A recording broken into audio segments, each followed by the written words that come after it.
Okay, let's open the June 22nd meeting of the Town of Rutland Master Plan Steering Committee. I'd like to welcome all of you who have taken the time to come out and at least take a gander at what we have been doing. And hopefully we can get some input from an awful lot of you as we go through these things. I know we sent out 2 surveys. We had a pretty good response to those surveys. Once again, I'll thank anybody that did participate in the surveys. That is the kind of thing that really helps us out, as will a forum such as this. So I know master plan basically is kind of like what it says. It's a roadmap. It's a path for the town to follow, looking at where the town is, looking at where it likely is going, where we want it to go, and it serves as a guide to basically all of the town services, the town boards, committees, everything from selectmen to Board of Health to DPW to Economic Development Commission. Planning board. And the planning board too. We won't ignore it. Let's put it that way. So we do have a presentation, I believe. Yep. By the way, we have been granted extremely valuable and a huge amount of help from Central Mass Regional Planning Commission, who are, I don't know if I want to call it the author, but certainly the drafts people. We're the facilitator and executive helpers. Okay, that's a better explanation. So, with that, Yeah. Thank you, Norm. Hi, everyone. Thanks for coming out. My name is Gabe Trevor. I'm an assistant planner with CMRPC. And I'll just walk you through some of the master plan process. So this is all boring stuff, but good to know. No, it's not. Oops.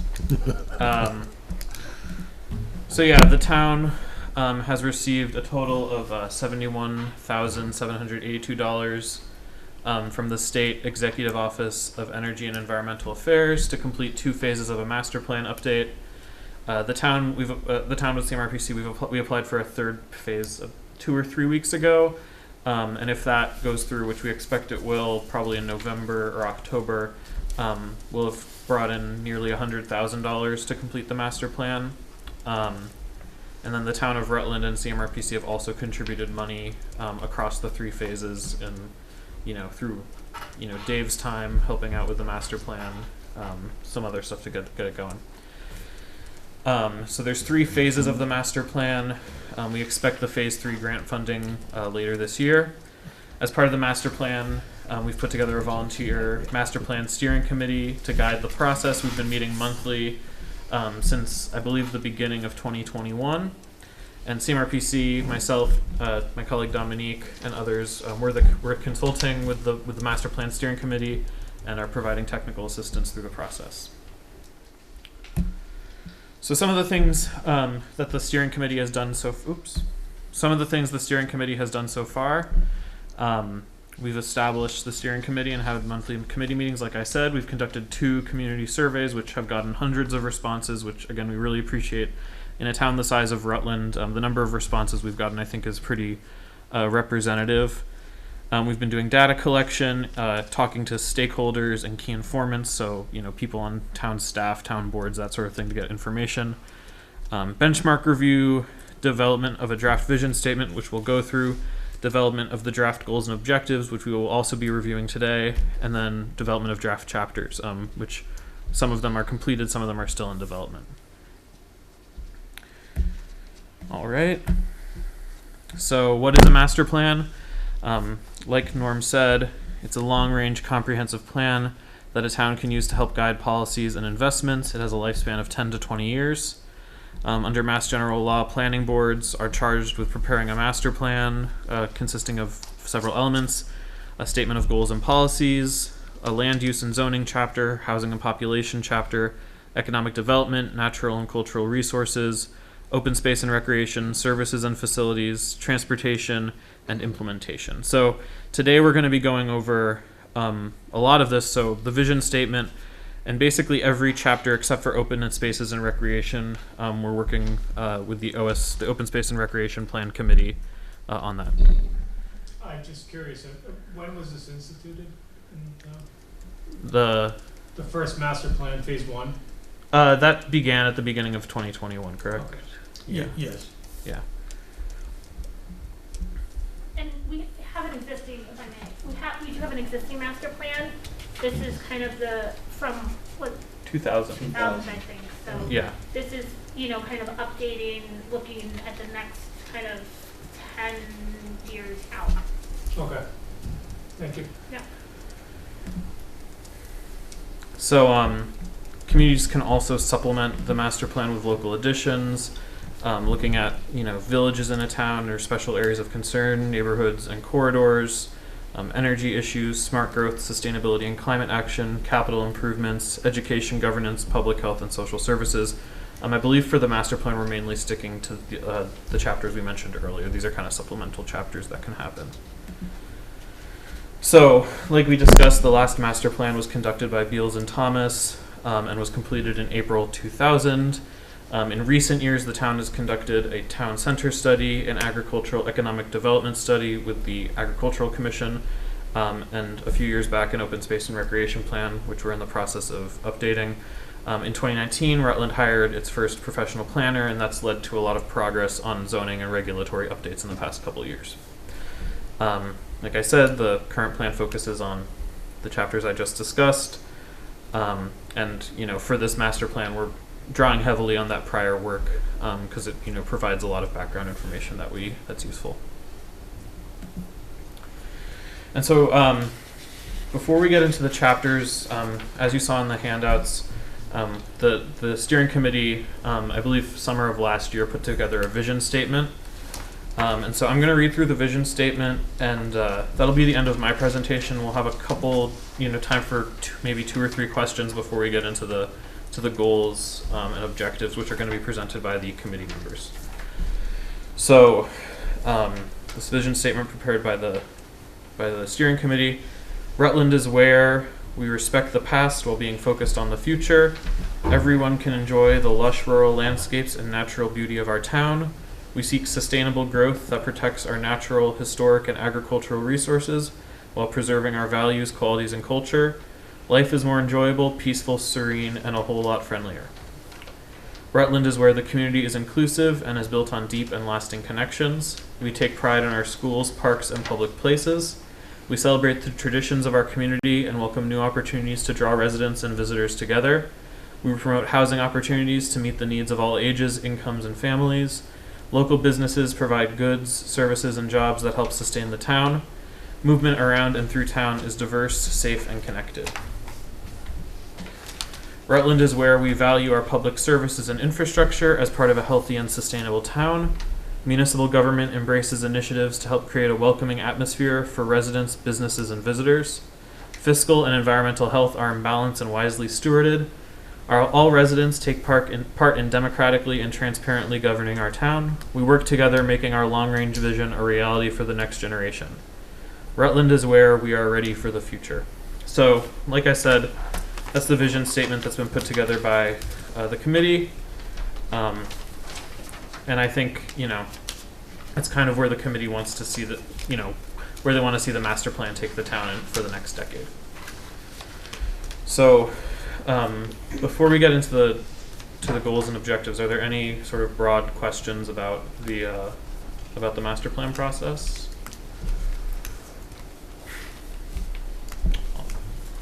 All right. Excellent. So thanks for that presentation, Gabe. So hearing none, I think we can move to looking at and talking through the goals and at least the goals for each chapter, and maybe talk through some of the objectives too.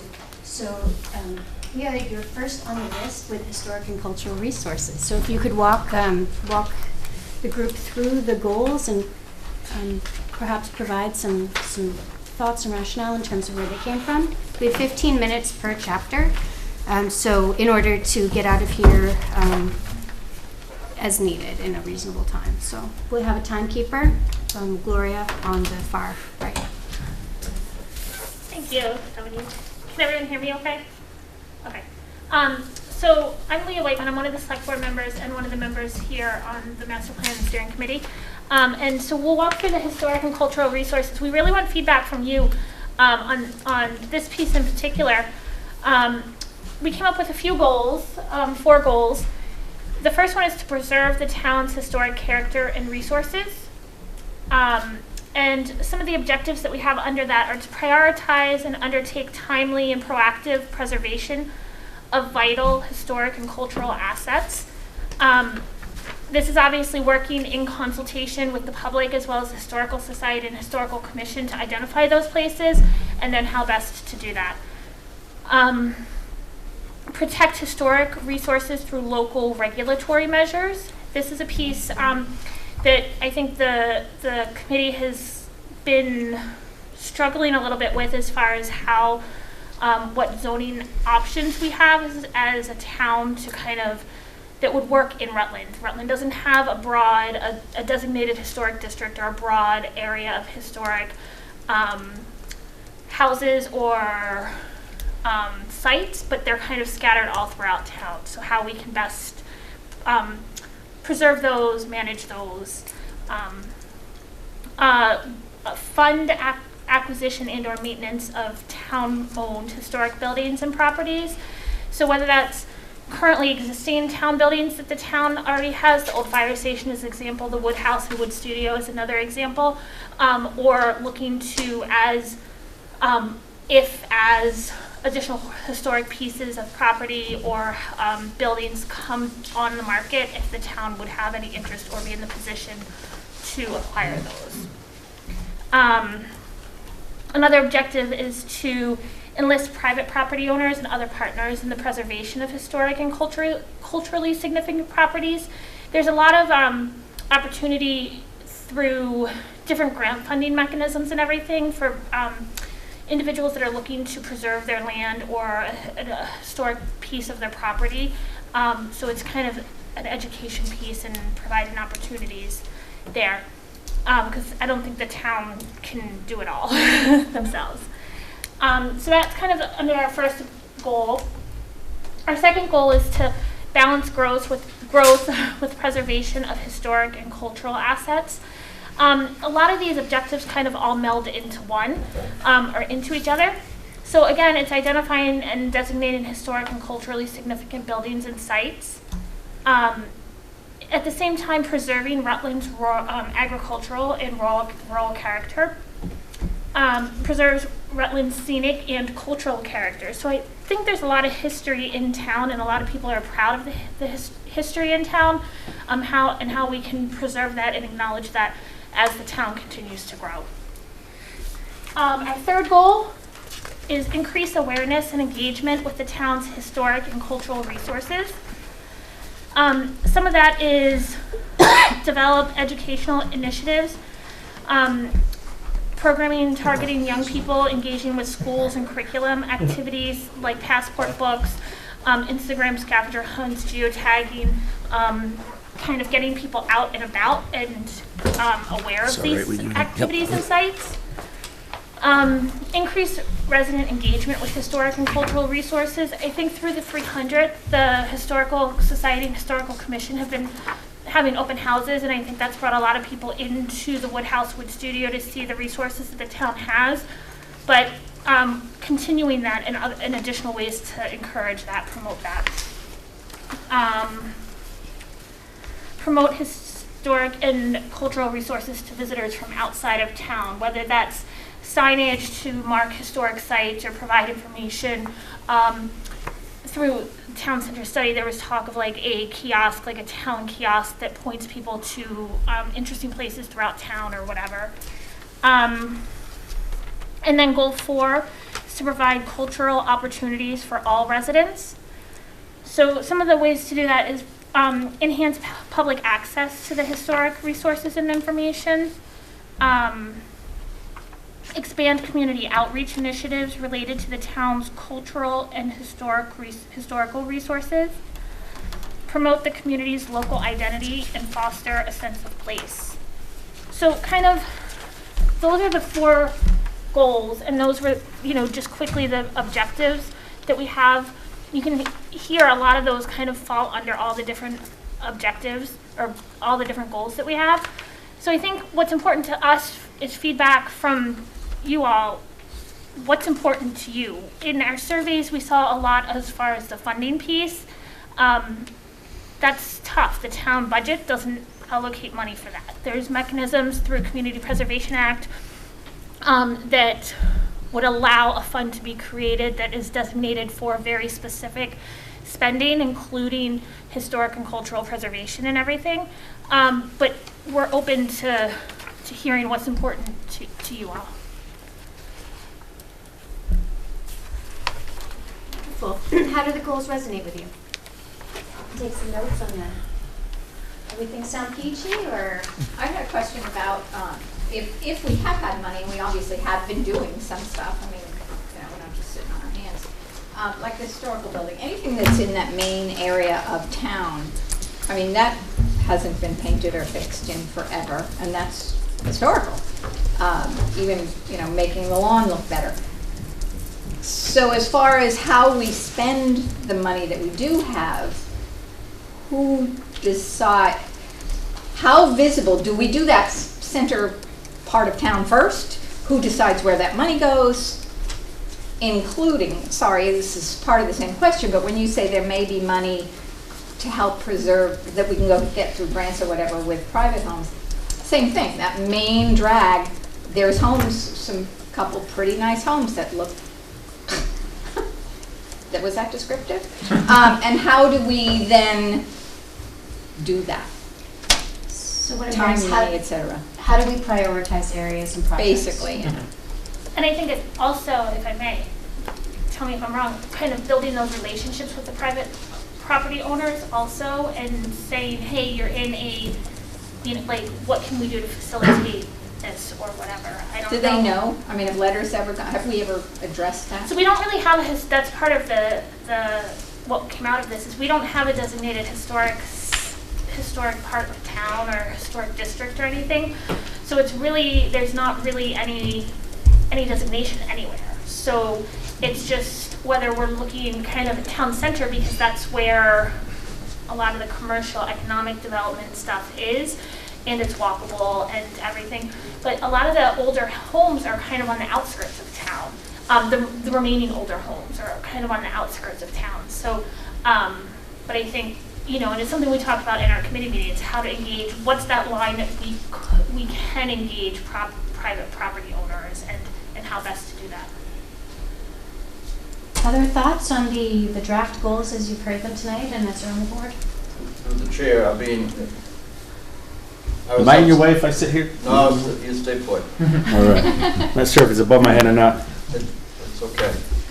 I went to the historic because of a old barn that was falling down, still is, really starting to, head south, you might say. And they said, well, the historic, we've got to get it sent to Boston, I guess, to be historically marked. And I'm saying to myself, this has not been done. This used to be a stagecoach stop place. There was no money, and usually, I know in New Hampshire, you could get grants up there to repair old barns to keep it, because that's what drives people in to see the old historic. So anyways, I think one of the biggest goals you people should have is ask the historic to go around town and list what buildings there are. And, what's it going, how bad they are, what's it going to take to rejuvenate them if possible. But you've got to start someplace. And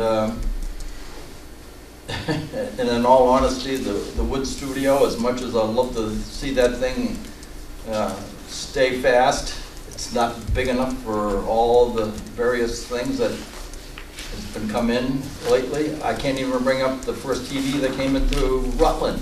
Like, no place for it. So. And parking. Yeah. So what I'm hearing is the process, there needs to be a thorough and comprehensive inventory of historic assets, if that hasn't already been done, including needs identification and proactive initiation of pursuit of state recognition need, and more space at the Wood Studio, including parking. Did I capture it?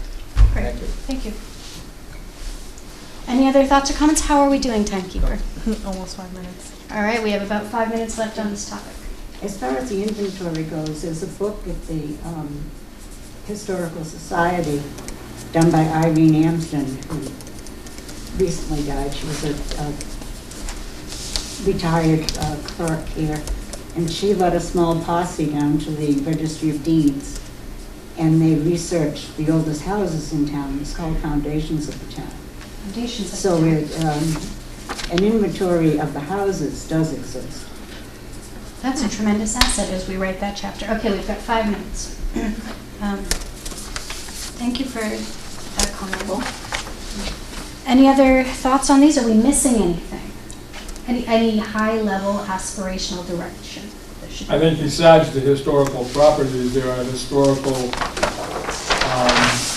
lands that are also a part of what the heritage of the town is. In other words, there are people who've lived in this town, families who've lived in this town for a long time, and their properties are still in the family, but they should be noted as such, I think. And I think, Paul, I think you make a good point that we're not only focused on the housing and the structures, it's also sites. In some of our more specific conversations, it's been the prison camps, the old cemetery here. I wasn't talking about the prison camp. No, I know, but I'm just... Some of the farms that are here that are in town, and some of the properties that are here in town. In other words, the Matson family farm that was here in town for a number of years, okay? So, I mean, these are the types of things that I'm looking at. And I'm sure that Overlook or the Williams property, there's others besides that, too, that could be distinguished as such. Great, so we should make sure to not just focus on state and federally recognized historic assets, but things that are of very local importance that might not be obvious, and look beyond houses to include the other assets, farms, etc. Right? What else? Yeah. So if the committee doesn't mind, could we briefly touch on like the zoning I was stuff? just going to ask if we could... Yeah, so I That's think one part we... the thing that the committee that we've kind of we've discussed a number of times, and it's not in, it's in the materials that the committee has. Let me just find it. So basically, part of it is that we want to, when we're talking about historic preservation, we're trying to see if there's like regulatory measures that we can take. And for a town like Rutland, which doesn't have, a neighborhood of architectural or historic, of like really easily defined architectural or historical significance, there's not a ton of options for what Rutland can do on like a zoning level to preserve. And so just briefly, I guess the three things that the committee was considering, or just that were, I spoke with people from the state in historic preservation about what a rural agricultural town like Rutland can do for historical preservation, especially without having an area with an obvious historical district. And so the three that kind of were floated, but I think are varying levels of support on the committee and, might not fit Rutland. So the first would be potentially doing a demolition delay policy, which wouldn't really, it would just give the property owners time to sell the property. It would basically like give time to sell the property, but might not actually prevent demolition. You could have sort of spot zoning for historic districts for if you wanted to target specific properties, but again, that would require us to sort of have this inventory. The other thing that I think might be interesting in Rutland and seemed like the least controversial option would be if you had a historical property on a large parcel and you were subdividing the parcel, say there's a large farm property with a house and they want to subdivide it to build homes, you could allow the specific historical property to be on a non-conforming lot, so that in like a rural area where you need like, if you needed 2 acres, you could have the house remain on like a 1/4 acre so that it's preserved, and then the rest of the land, to make it more economically feasible to build on the rest of the land, you would like allow a non-conforming use to preserve the historical building. So that's kind of what we've been discussing, and I don't think the committee, there hasn't really been a settled what would be the best option for Rutland. There's really not a ton of options on the municipal side in Massachusetts for policies that can be adopted. It's really like demolition delay, historical district, and then this sort of non-conforming use bylaw, which I don't think is super common, but might work in Rutland. I don't know. Does anyone just so we can get to the next, but briefly, does anyone have The any only thoughts? thing I can think of with that is that seems like that would need to come to a vote. Oh, in yeah. the town. I mean, of everybody, because Yeah. that's going to affect a lot of people. Oh yeah, absolutely. So that's one thing, just mindful, this is kind of looking at the next at least 10 years out, so this is all a process that throughout the next 10 years, the town, different parts of the town will be looking at, and then what needs to come before town for town meeting will do so. It's not everything's going to happen immediately, and it may shift and change as policy at the state level or even the municipal level changes over the next 5-10 years. So yeah, just briefly, out of those options, sort of the demolition delay, sort of spot zoning historical districts and this non-conforming, does anyone feel really strongly about any of those options? I know there were concerns about introducing non-conforming lots, down the road with that, be, confusing with paperwork and that sort of thing. I don't mind Spot zoning, great. I think that's an ideal way of doing it in town. If there is a historic building and you want to build something, I would not limit the amount of acreage. I would increase the amount of acreage around it. Mm-hmm. To leave it for future generations to maybe put something else by it. Mm-hmm.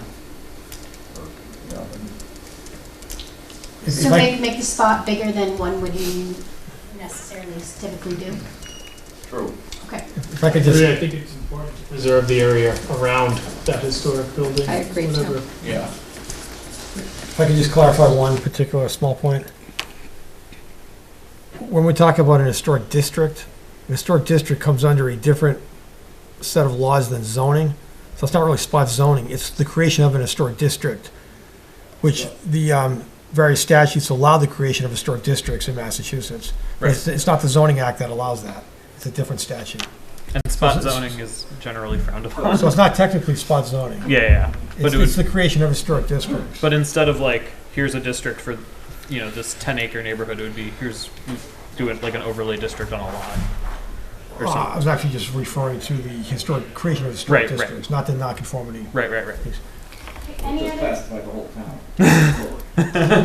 So we are technically at time, but do you have any other burning thoughts on this? There will be an opportunity to submit additional feedback online on all of these specifically. I just have one quick follow-up. As far as that non-conforming lot piece, I think some of the thought behind that was if a large parcel becomes available and the town's not in a position to be able to afford the entire parcel, if there is a way that the town could carve out a non-conforming lot to include the historic building and maybe it's a house and a barn and a little bit of that property to make it affordable on the town side, that would be an option to not just lose the entirety of the parcel but still maintain something. So that was the thought behind that non-conforming lot piece. Or for a land trust or a preservation Right. organization, if there was a private party that wanted to preserve the house. Okay. So the next section is on housing, which is going to be facilitated by Amy. Everyone, I am Melissa Danza. I'm the Conservation Commission representative on the committee. So our first goal that we have is to encourage housing developments that prioritize preservation of open space, utilize low-impact development methods, and are consistent with community location and dwelling unit preferences. We have two main objectives under these goals. Or this goal, which is to maintain Rutland's existing character as a suburban residential community and allow and promote housing styles which allow Rutland to achieve its housing goals while maintaining its desired development character. I think for, if you're kind of involved in town politics and gone to the last couple town meetings, we've had various discussions and managed growth bylaws. So a big priority was, especially from the survey feedback, was to be able to maintain kind of our rural aesthetic while understanding that growth will happen. So how can we do that in a sustainable way, but also keep the character of Rutland? So a lot of that is, with the low impact development or open space, sometimes that will create those smaller lots so that open space or naturalized area gets protected in perpetuity. And that's sometimes an incentive for builders who want to have a large development. So it's kind of like a cluster where the houses might be a little bit closer together, but it provides an ultimate benefit for the town and for the open space preservation. And that's kind of the main aspect about Goal 1. And Goal 2 was to pursue creative policies that support the sustainable development of new housing units and expand the diversity of housing options, with the objective of construct senior housing units to accommodate an aging population to make existing housing available to families. The committee and the survey results were also very consistent in ensuring that we have an ability for families to age in place, but also, if they do decide to move to another place in Rutland, there's an affordable option for them. So that was, the main thought about that, and ensuring that as growth happens, that the people who are existing in town are not priced out and not essentially, feel like they are obligated to move out of town because they have no other choices. We want to make sure that we keep our residents.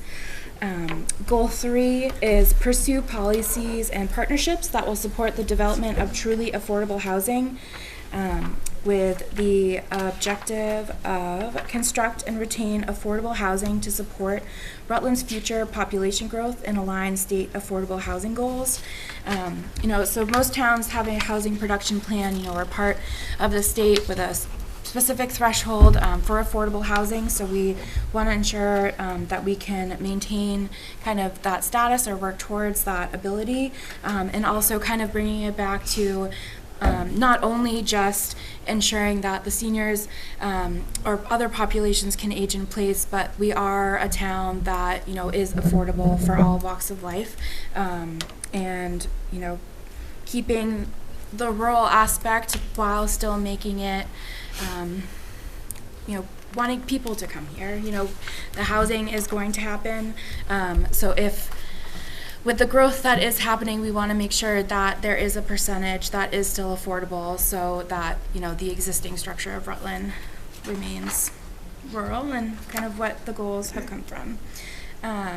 The last goal that we have crafted out is improve streetscape and pedestrian infrastructure to support future housing developments and its impact on traffic volume. The objective for that is develop safe streets for pedestrians that can accommodate traffic from housing development, commercial development, and population growth. We'll get, I think, a little bit into it in other sections too, but I think traffic always comes about, in town center, connectivity, and walkability in terms of pedestrians, cyclists, etc., and ensuring that, that all residents have the ability to get around town or to the places that they want to, whether it be open space or they want to go to the town center, and provide a mechanism that they can do that in a safe and reliable way without kind of walking along the main roads. So those are our 4 goals and objectives, and if there's any questions or recommendations, thoughts, etc. on housing and population. Is there a current figure of what the buildable land remains in town? That would be a Dave question. There is, I don't have that information in my head here, but there was a report done. It was a regional planning commission. It was a phase 1 or phase 2 of the growth management study. That report, I don't know if you have access to it. That report had the build out. I don't have it handy, but so there is a number, and a study has been done. Is that at 2-acre lots? Would that be, when we say buildable? If there's 100 acres. It made assumptions. The plan made assumptions, and some of the assumptions that it made were using the underlying zoning district as the baseline to establish what type of buildability could be had if it met the requirements of area and street frontage applying the underline to that, it didn't necessarily assume an open space type of subdivision. I think it was looking at what could be done by right more than anything else.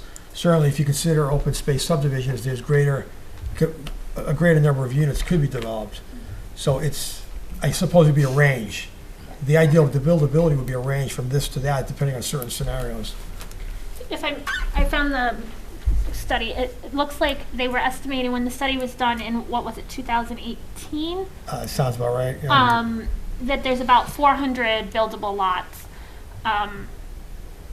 But that obviously, to Dave's point, takes a lot of kind of liberties and considerations and everything. So, I don't think that's including what's been approved. correct. Well, correct. And it says A&Rs were also omitted. They don't have the same life cycle and approval process as subdivisions. So it sounds like it was.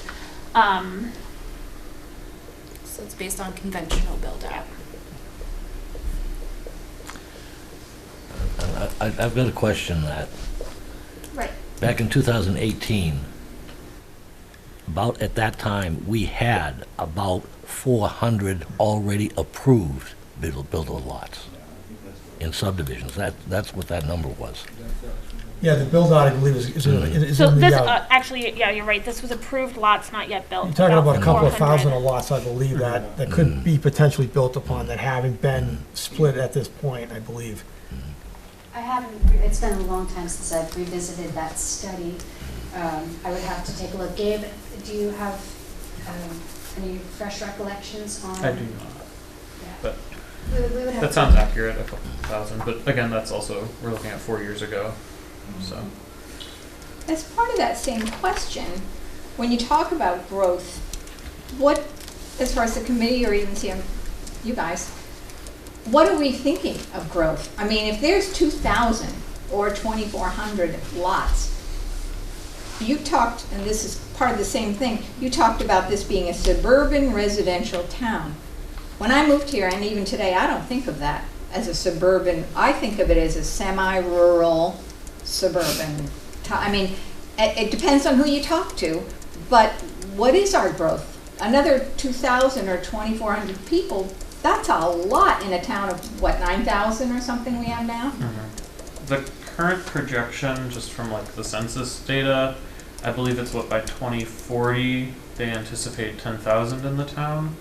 Well, that's, Right. that makes more sense by 2040, which means those Right. lots aren't gonna get built.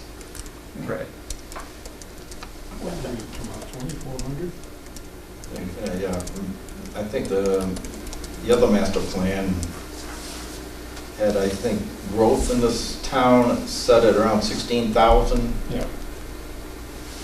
And I'm thinking back to when, Yeah, back in the old days when it was like 2,400 or something like that. Yeah. yeah. So we've grown since then, so. And right now, the master plan, I think we're supposed to be, what, 35 common permits, or at the moment, are issued, up to 35. You're talking about, there's a growth management bylaw that you're referring That to, is correct, which has a limit of 36 36. new permits for lots that are not otherwise exempt. That is correct. Over what period of time? 1 year. One more year to go before it has to be ratified or looked at again. And also, just, you know, to me, the planning board tried quite a few years ago to add in low-income housing into our subdivision, and it failed. And it's something that I kind of wish that heck we could have incorporated into any subdivisions, because you don't want to separate low income from other people, keep them all the same. And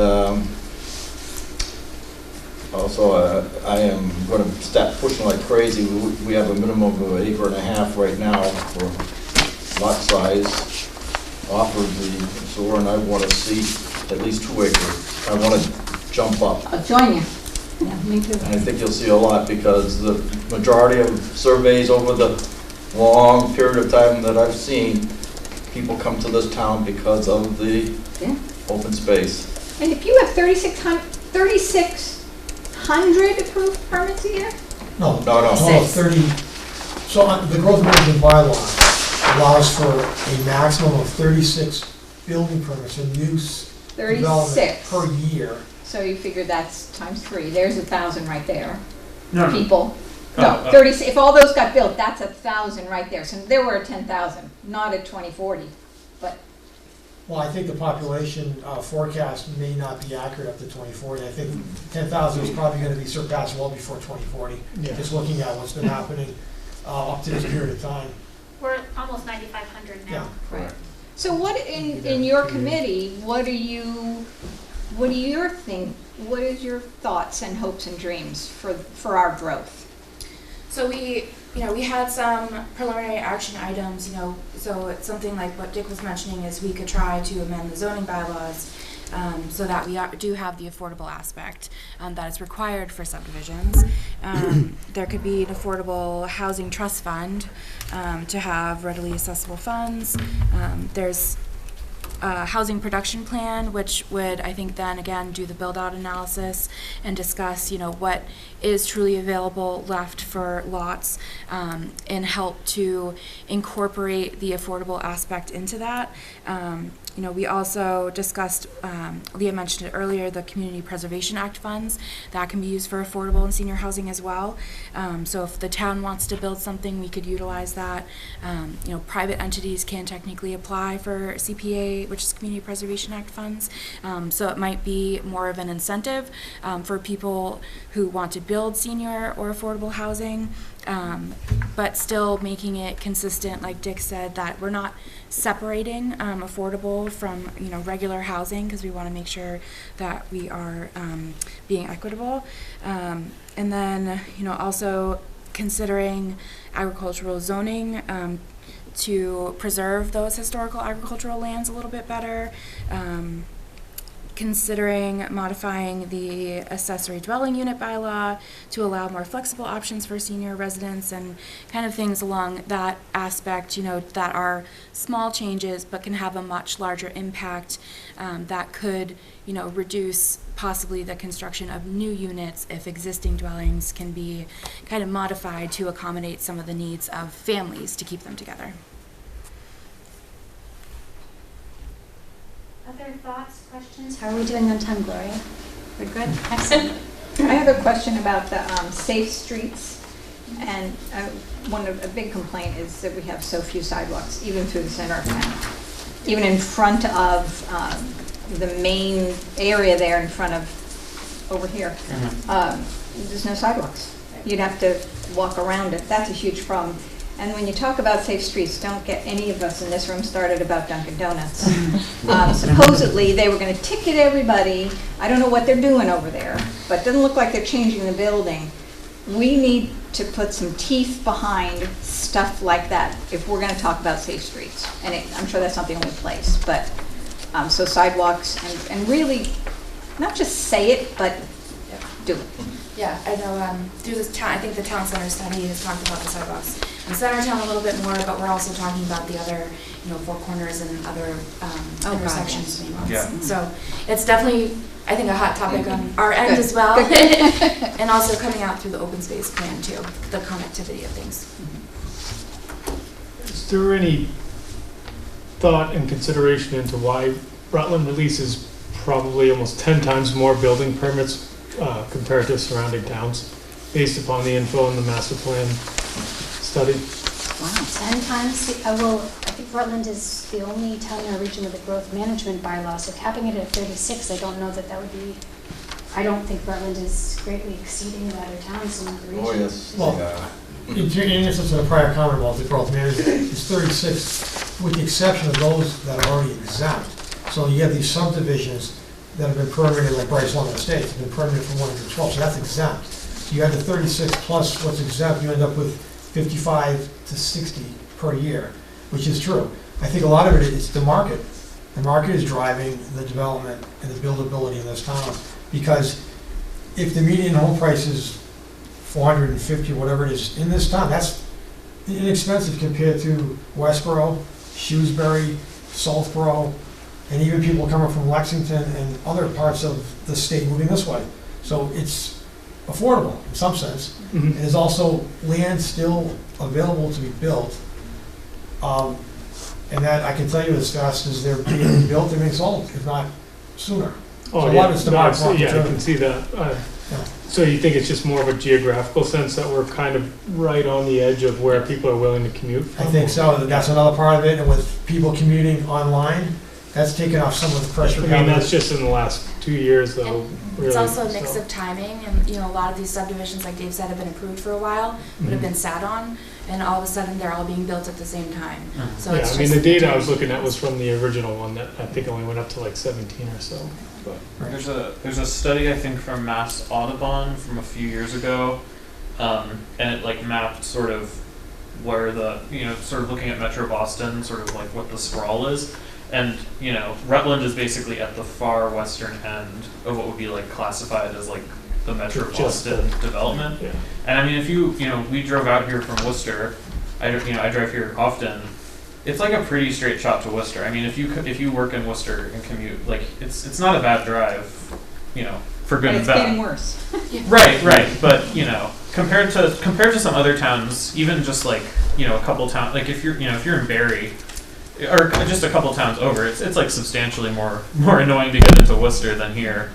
So you guys are kind of far out, but I think the way that sort of geographically, it's kind of this interesting location compared to some other towns in the Zoning region. would help, that it was talking about that.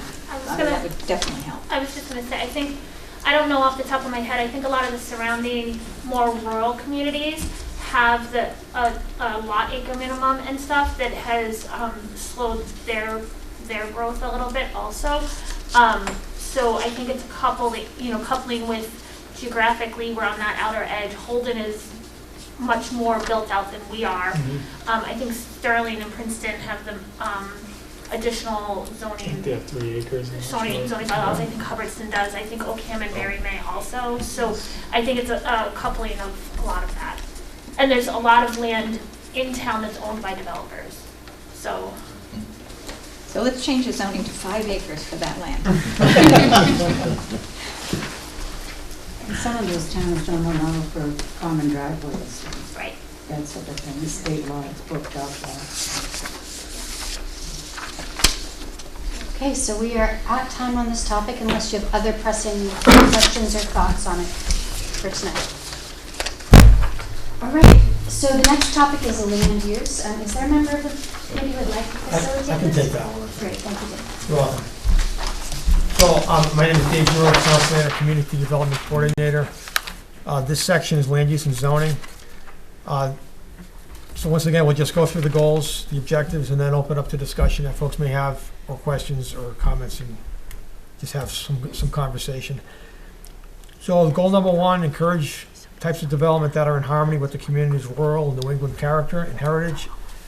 The objectives: retain and expand access to agricultural and recreational land in town, incentivize low-impact types of development and open space bylaws. Second goal is to identify key areas for specific types of land use within the town that create mechanisms to support and encourage such uses in those areas. Objectives: focus future commercial development in the Four Corners, Town Center, north of town, the area closest to Hubbardston, and the Heights. By doing that, that would be able to allow for the maintenance of the town's rural and suburban character outside of those areas. Second objective under this category is preserve historic structures in areas in town. Some of this we've heard in other topics, especially the historic section. So there is overlap between these chapters where maybe some of these things apply in different sections, and there's overlap without a doubt. The third goal is to develop strategies to preserve agricultural land, support the existing agricultural community, and encourage the growth of local agricultural and agro-businesses. The objective is to promote development in commercial cores to focus development outside agricultural areas. And the second objective is to preserve undeveloped rural land for agriculture and low-impact outdoor recreation inside the R60 district. The fourth goal is to concentrate any of the new development around existing traffic infrastructure to protect natural resources and improve walkability. So an objective under this category would be to manage traffic in the town center through physical and policy changes along with some of the things that we've talked about earlier.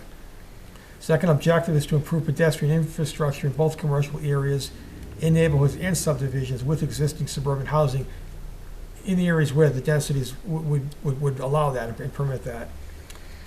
The fifth goal, and the last one here, is to preserve open space and encourage use for active and passive recreation. The objective here is to protect open space and other land use through zoning and passive recreation.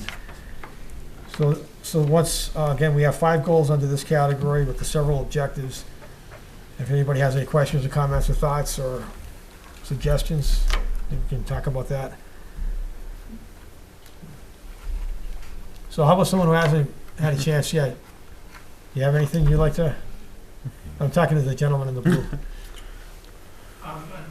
You know, one thing I'd like to see is a little more focus on recreation for all ages in the town. There's nowhere to play basketball inside in the winter that's available to the community. There's nowhere for folks to go for a walk indoors, and that could be somebody for all ages.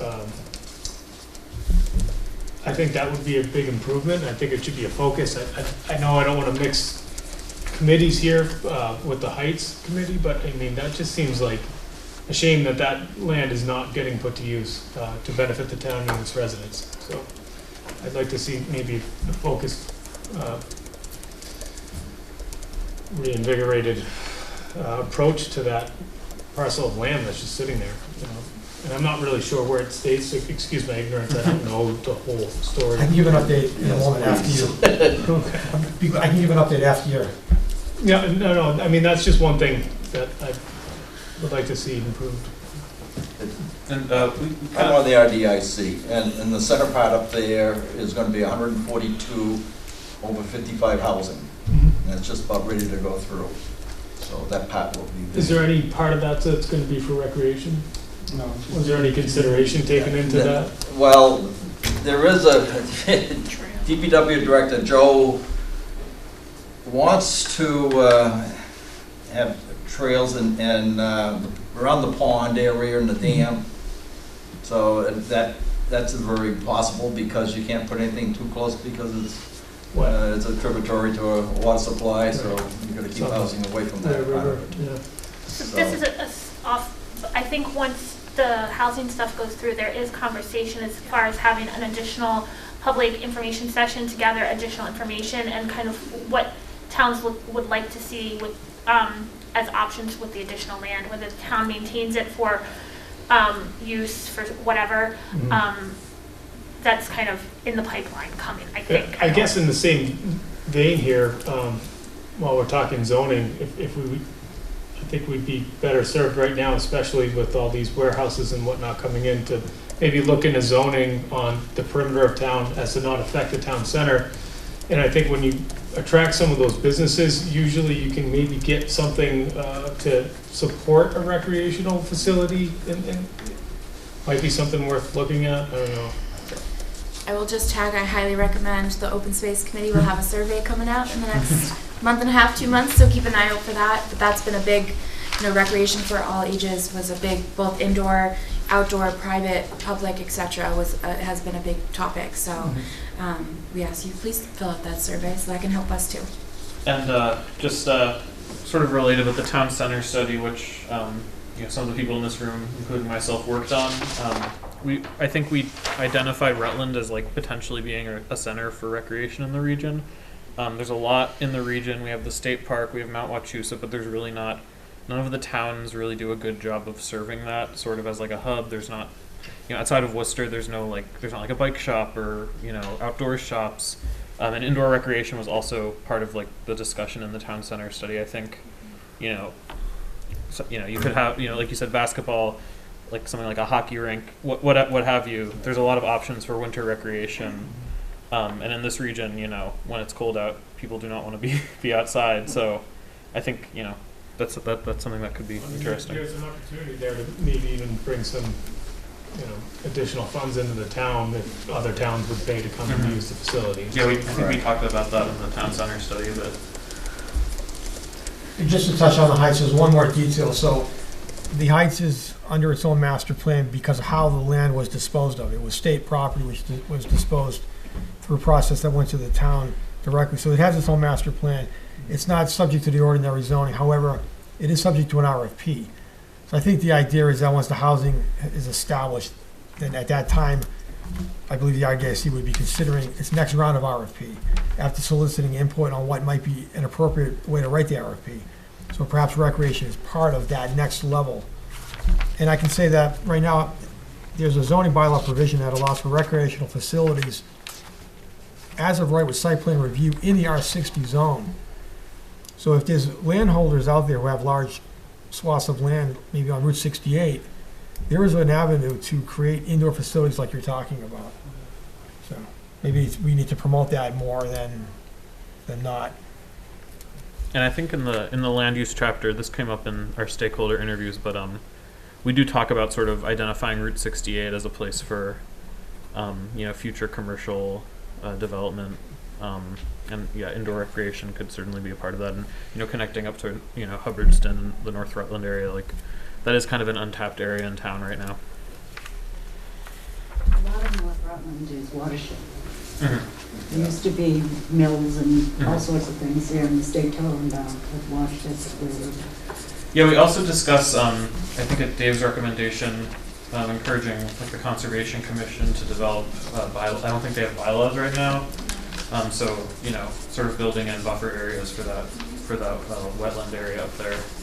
Because right now I think you can build right up on it, and along with some of the other zoning policies, it's kind of created a bad situation. And obviously, if you're building right up on wetland, it would be better to have a buffer. Don't get me started. Up there, one of the bigger things that lately it's bothering me. You know about APR property, agricultural preservation restrictions. There's a lot of talk been going around that the state's coming in and taking up some of that and allowing towns to put schools on the grounds and things like that. And I am at the next Ag Committee, and I'm going to bring that up. And I believe it was in this room when we first started the Rutland conservation, not conservation, but the land trust down below down here.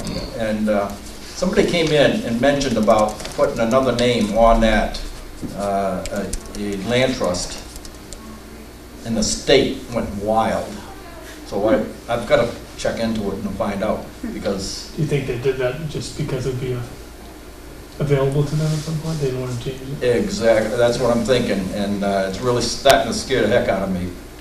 And one thing I don't see on your map up there, land use and stuff, and I've pushed, I don't know how many years, even back when I was in Concom, where's the wildlife corridors? There is no, and one of the things I feel in my part of the property over on that side of Rutland, there's a good wildlife corridor started, and we blew it when Central Tree Estates, Mr. Blair asked for an extra $1 million from the MDR, and they turned them down, and that would have opened up a wildlife corridor all the way from Wachusett Reservoir, the Pine Hill Reservoir, all the way out to prison camp. It would have been awesome. So, but always wildlife corridors. Yeah, I think that's something that could come up in the open space chapter. So again, we're kind of deferring to the OSRP committee, but I think that would be something that would be good to put in the open space chapter. We have about 3 or 4 minutes left on this topic. Any other burning thoughts or questions, concerns? Preserve agricultural. Teach the young kids more. I tell you, I've loved it. We had a planting over, the Ag Commission had a planting over 2nd grade over in Naquag over here, and the back feet have been it's been awesome. It's been making my day to hear all the parents and everybody else saying how the kids are enjoying things like that. And to me, education for something like that is phenomenal. So education and instilling respect and awareness of the town's agricultural heritage and the importance of it in the community. Beautifully put. Very good. One thing I'd like to get feedback if I may. I'm not sure if it was under land use or in zoning. I think maybe we had talked about considering promoting cluster zoning to maintain the R60 and open space kind of on the periphery, and then doing cluster zoning to kind of keep the more dense populations around town center and in designated areas. I don't know what the feedback from the public and everything is specifically for that. It was conversations and ways to maintain the open, the rural feel and more open lots and space. If I'm remembering our conversation correctly. So the idea being that if you concentrate development a little bit, because there are people planning to come and who will come, but if you kind of put them together, then you can save this place and save this place in an unspoiled way. What's to keep the future from taking that space and building houses on it? Well, the state coming in and grab. Well, I can't speak to the state, but I think here's the zoning that's in place and making sure that it's properly written and forward thinking, and it's also something that if it's in 61 or 61A, where if it does get sold, the town has the first right of refusal.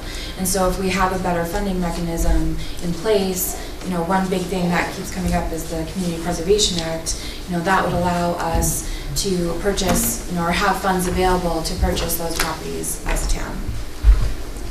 Or work with land trusts. Or work with land trusts, yeah. Have a little more behind wanting to preserve properties or space or whatever. I think also, when you get into transportation, and I think do you have a chapter on that later on? Okay, we'll hang tight. all right, wonderful. So I think the next up is Economic development. Economic development, and Melissa's going to facilitate that one too. Thanks. So the first goal that we have under economic development, kind of what we've started to talk about in terms of just even on the recreation side, but is encourage development of small business amenities, including commercial and professional services. So we had three main objectives. The first one is to increase economic development capacity, and second is improve the ease of doing business in Rutland. And the last was increase business development desired by Rutland residents, including small retail, grocery stores, agricultural businesses, indoor and outdoor recreation, and medical services. So this was kind of in line of, small businesses in terms of the residents of Rutland that may have businesses more easily available, whether it's through their home, but also having it more allowable for these services to be in place in town so that Rutland residents can shop in town. And it, gives that positive cyclical cycle of we are spending, our money in town, putting it back in the community, and the community can then further give back to us. So just being able to, improving the ease, whether that's creating the permitting guidebook, or creating special areas that we are better allowing businesses in town, and keeping them more together, whether it is in town center or in those more commercial zones. But also, I think the planning board has talked about recently, and correct me if I'm wrong, but kind of the home businesses too, and what that might look like and how we'd want it to look like. So those, it's really just being able for Rutland residents to support the town and have businesses and economic development available to us more easily, so we don't have to leave town to get these necessities. There's questions, comments, thoughts on those, and if not, then I'll head to goal 2, which is grow and diversify the commercial tax base to promote a fiscally sound future and allow the town to provide improved services, including but not limited to recreational opportunities and pedestrian infrastructure.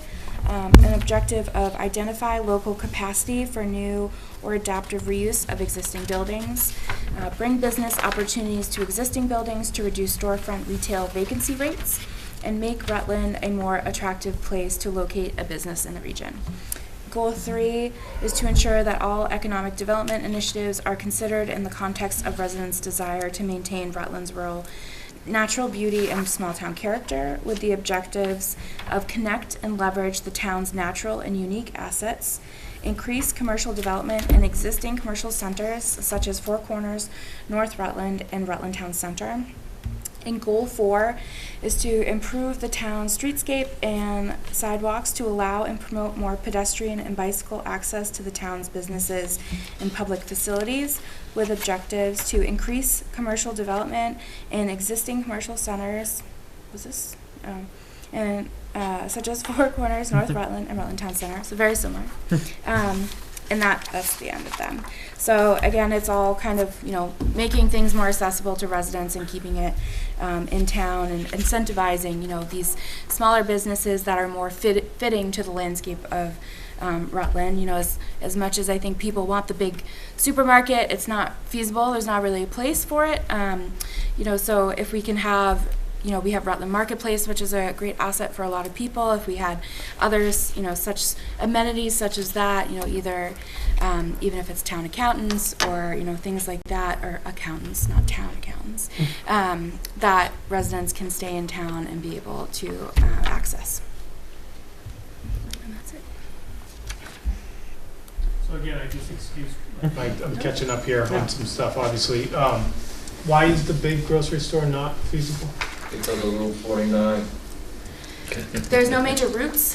We talk about major industrial growth and that there's not a lot of accessible routes for large trucks and equipment, or large trucks to be trucking in and out of.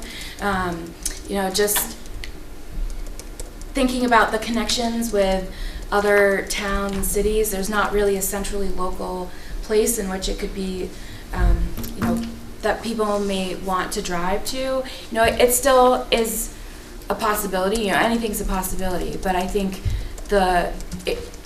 big corporations, think of Market Basket, isn't going to want to come to Rutland because the size, and the access isn't as easy as, why they pick Shrewsbury, for example. So kind of those smaller market type places is more easy to get permitted and easier to get started, and it's more likely going to be, a local family or company that's starting it. Okay. Thank you. And just to expand, I think generally the way they locate them is they think not just about the town, but who's commuting by the grocery store, so people are going after work. There's not really a place in Rutland, anyone who's commuting from Worcester to, anywhere to the left Rutland at 7 to 9 in the morning. Right, but there's there's already options in Worcester, in Holden. No, I do think we're probably missing out on some opportunities. There's a lot of folks that travel through town, especially now with a lot of people being able to work remotely. They're coming out here more. They're coming out beyond here more. So the traffic is pretty heavy during commuter hours. I think one of the things was looking at kind of why people are leaving town and what services could be done in town that would prevent people from leaving town, as well as attracting people to town and to the point of commuting through town. I mean, don't get me wrong. I'd much prefer if we had multiple locally owned shops rather than the big one. But I think some of it is we definitely need to be mindful with growth over the next 10 years that just because it wasn't feasible, when Market Basket came in to look at the heights and stuff and decided, nope, it's not our deal, 5 years ago, that doesn't necessarily mean that in another 5 years with growth here as well as surrounding that it might not be a feasible option. Okay. I think we also as a committee wanted to be mindful of not putting all of our eggs in it's going to be a grocery store, it's going to be a Market Basket grocery store, and that it could be something else. And maybe it's talking to Rutland Marketplace and what, is there growth potential for them and what would that look like, and talking to existing business owners in town for opportunities for them to grow and serve the town for the town's wants and needs. So it's not an X out no, but we didn't want to become so focused on it. Yeah, I guess, and that's what I was asking, was there a hard no? Right. That's all. I think it's more the focus on, right now just being able to bring economic development to Rutland, having the resources within town, whether we have the commission that's formed, if we have a staff person or something like that, to better help, get over that bridge or build that bridge to start to see that growth. You know, until we get those first steps, that market basket will never come. So if we can start on the small scale and see what's available, you know, we need to change zoning, you know, if we need to talk transportation routes, then that's what we need to figure out in the meantime. Also, do we want to add a lot of traffic? What is the financial benefit to us as a town for us to have a little bit handier grocery or a big store, whatever that is? So there's, like you said, the traffic is already, do we want to have another 100 cars going through at 7 a.m. or 500? And answering those questions is one of our action items is, which we aren't, you know, getting into that much detail, but it is to conduct outreach to kind of see what the opportunities and barriers are for grocery, for like a smaller, medium-sized grocery store. So it's definitely something the committee wants to explore, but again, we don't want to say this is the future. I don't want to promise you a grocery store. When is the last time we've done a traffic study in town?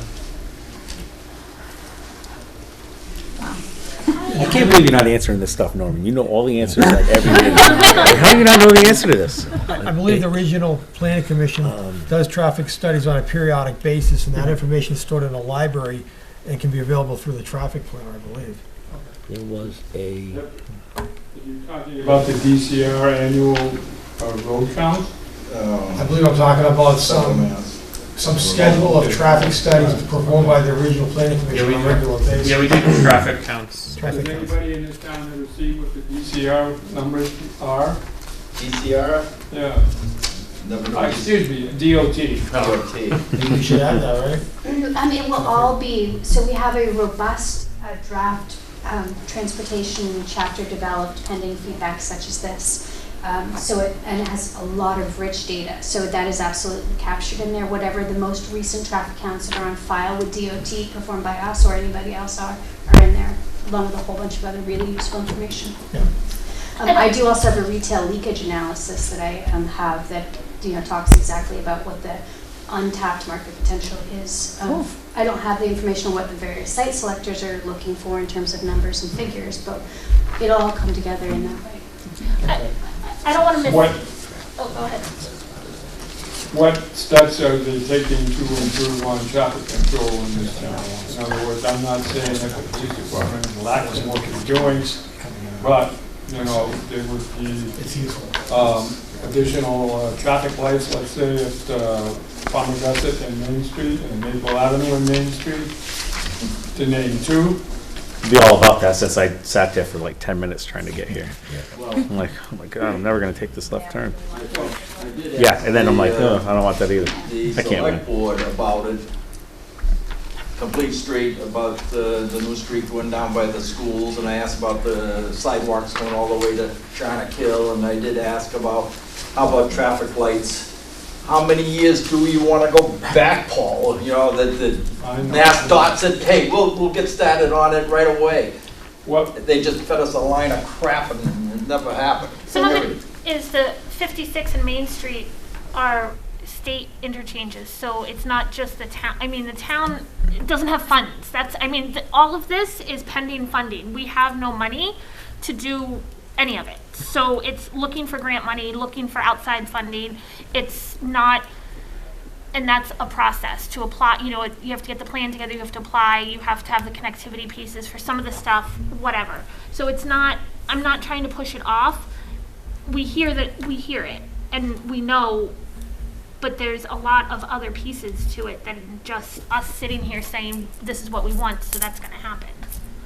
So for the state in the transportation chapter, I didn't write it, but I looked at it fairly recently, and I think on some of the state-owned roads, which the town wouldn't have the sole jurisdiction, we've recommended what they call signals warrants analysis. So would the state technically consider that this would warrant having traffic signal and other things? So we've outlined a whole bunch of really detailed recommendations in order to provide that information that'll arm the town with be able to say, hey, it actually does or it does not.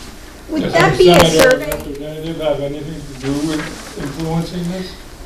I have no idea. Outside my... There should be additional funding available now, right, due to the current administration's goals, if you will, with transportation. Infrastructure. infrastructure bills, yeah, so I wonder if there's something there. I don't Well, know. I would like to believe that the town had applications in for every grant that the town was eligible to receive.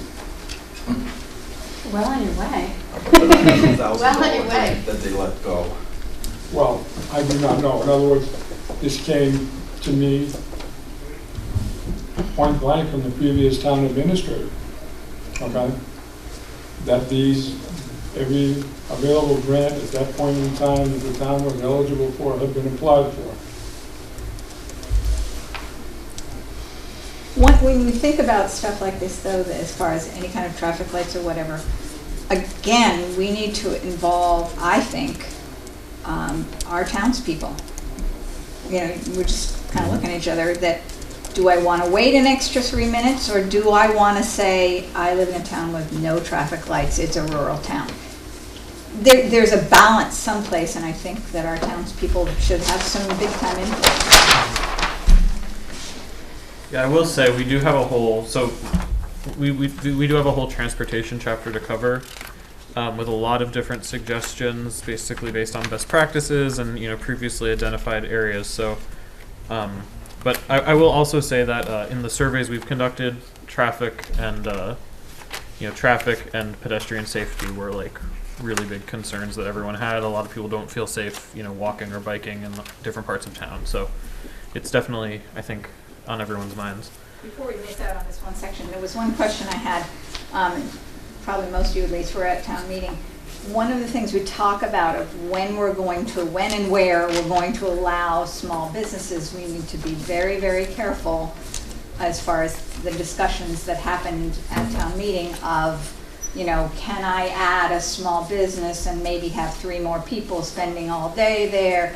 What about the neighbor? If we can, my vote would be that we have economic districts, which are already set in this town. And how do we increase that? You know, like you said, along over by Four Corners, do we have another building like that big, long, ugly one and have, you know, small businesses? I don't know, but being careful not to impact residents is mine. If we eliminated the building inspector, we'd be all set. Comments, any other thoughts? We're at time, but we could entertain another comment or two if there's something you really want to touch on. All right, so we've got 2 more chapters. I think the next one's Brian is going to walk you through transportation. All right. So there's 7 goals, so. Yeah, like I was gonna say, this is what happens when you're the guy that's 15 minutes late. You get the long one, so. We had to put these on 2 slides. Yeah, I'll do my best. So a little background on me, just so everybody knows. My name is Brian Hunton. I live in town. I live on Maple Ave. We've been there for about 15 years. My wife and I moved to this town. She wanted to be in Holden. And we were driving to Rutland to get to Holden.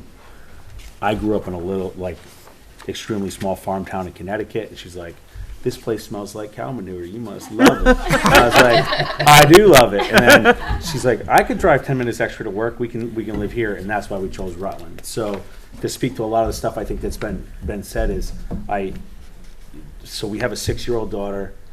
I'm going to be in town for the foreseeable future with her. I don't have any other town committee experience, very limited experience with town government. But when the opportunity came to do this, I thought this would be a good idea just to see where the town was headed in the next 10 years and see if I could learn more and influence that if necessary. So, and I do approach it from an idea. There's a very fine line between, I specifically moved here because it's rural and it's right to farm community and it smells like poop, and I love it. I love that.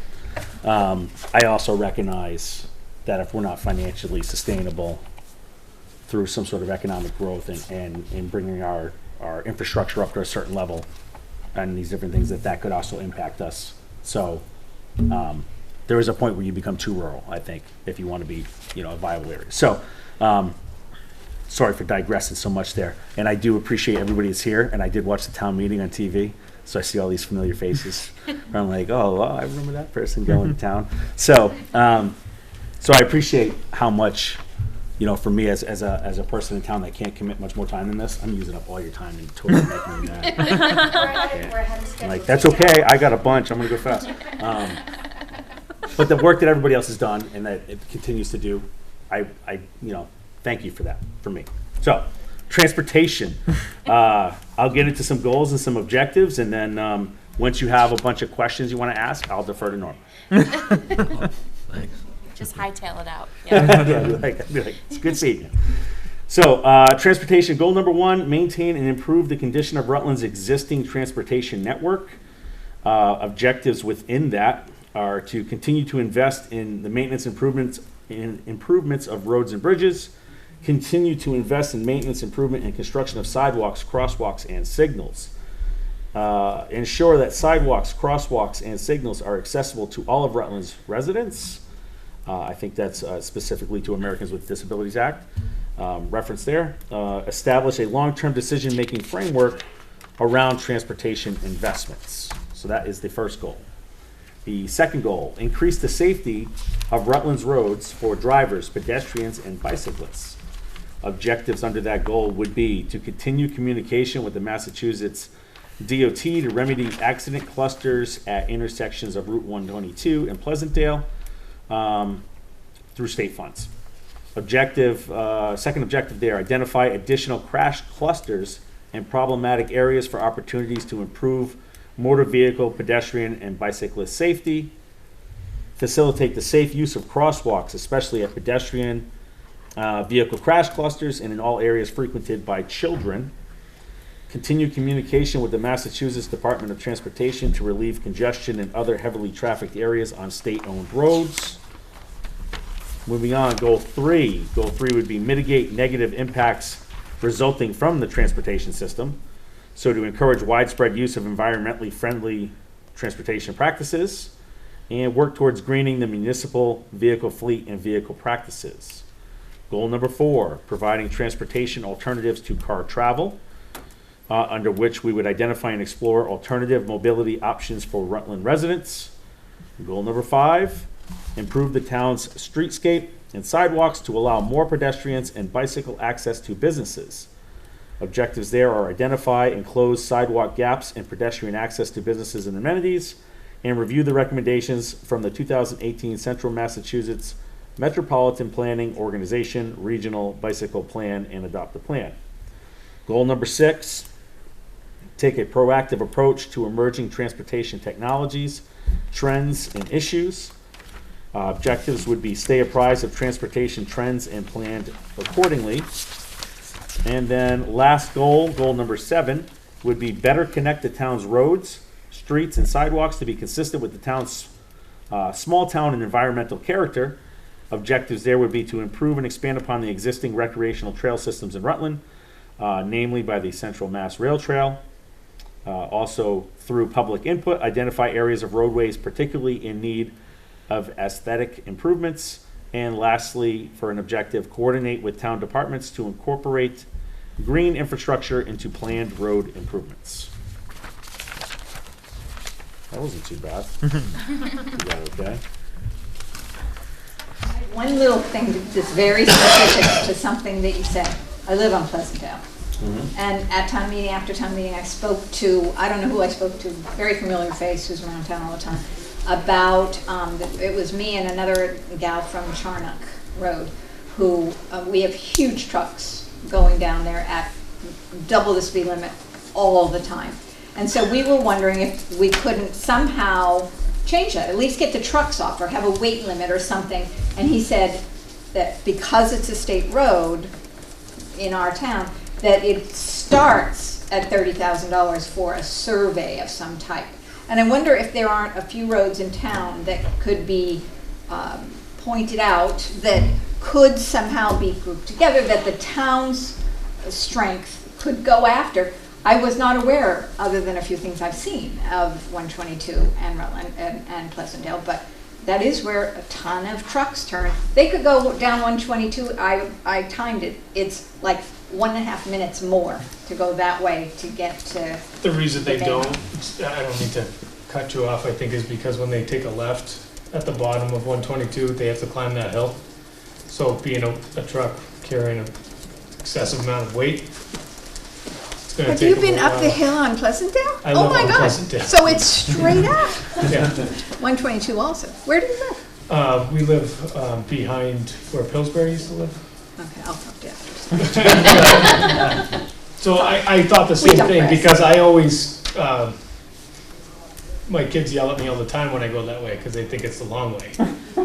But I often end up in front of the car that turned left on Pleasantdale if we're coming out of town center. Yeah. But being a truck that's overweight, or heavy, I should say, he's gonna struggle a little bit, probably more because he's starting from a stop. I understand on Pleasantdale going by Damon, that is a big hill, but at least they've got a head of steam coming into it. Yeah, it's. But I agree, I don't think that road should be handling the large car carriers that come through in the morning. That's probably not suited for that type of use. So if we can get the town involved in Pleasantdale, and there must be another 2, 3, 4, 5 roads that have the same issues, that is dangerous. If I turn out of my driveway at the wrong time, I'm dead. Period. I'm not saving myself. I'm not the only person in town that So- has that issue. Yeah, so in the action items, we do identify, I'd have to talk to Sarah who worked on these, but basically, I think some of the eligible roadways might be Wachusett Street, Rutland State Park Road, Pleasantdale, Palmagussit to Main Street. Yeah, so just like there's a bunch of, I think there are, I think identifying what the federal or state roads are is pretty simple. Yeah, you can just go on the website on the Yeah. shop's website, it's right there. And we have GIS, that should have it all. So. Henceforth, the state should get back to 49 and finish it like it was supposed to have, because it was supposed to go through down by Long Pond, up through, it was supposed to head for Ashburnham, I believe, but we'd like to go at the 202 instead, Ringe, New Hampshire, that neck of woods. Yeah. But that would pick up a lot of the trailer trucks and get them the heck out of town. Yeah. And that would be a big savings for the town itself, because the roads aren't gonna be hammered Right. by the trucks. I don't know how many years I've been pounding on this. Just to let you know, it was St. Joseph's Abbey that killed it. Same reason why when you go 290 towards Auburn, what do you go around the corner? Holy Cross College. Oh, yeah. We've got a lot of So that's what happened. And Route 2, 190, stopped at Route 2, was supposed to have gone all the way to New Hampshire. But the state didn't want people access to New Hampshire tax-free. Yep. So it's too bad. I mean, It's lost we're opportunity. getting the bad end of it, because it's not only Rutland, Barry, New Braintree, Oakham, all those others could have a better opportunity. Yep.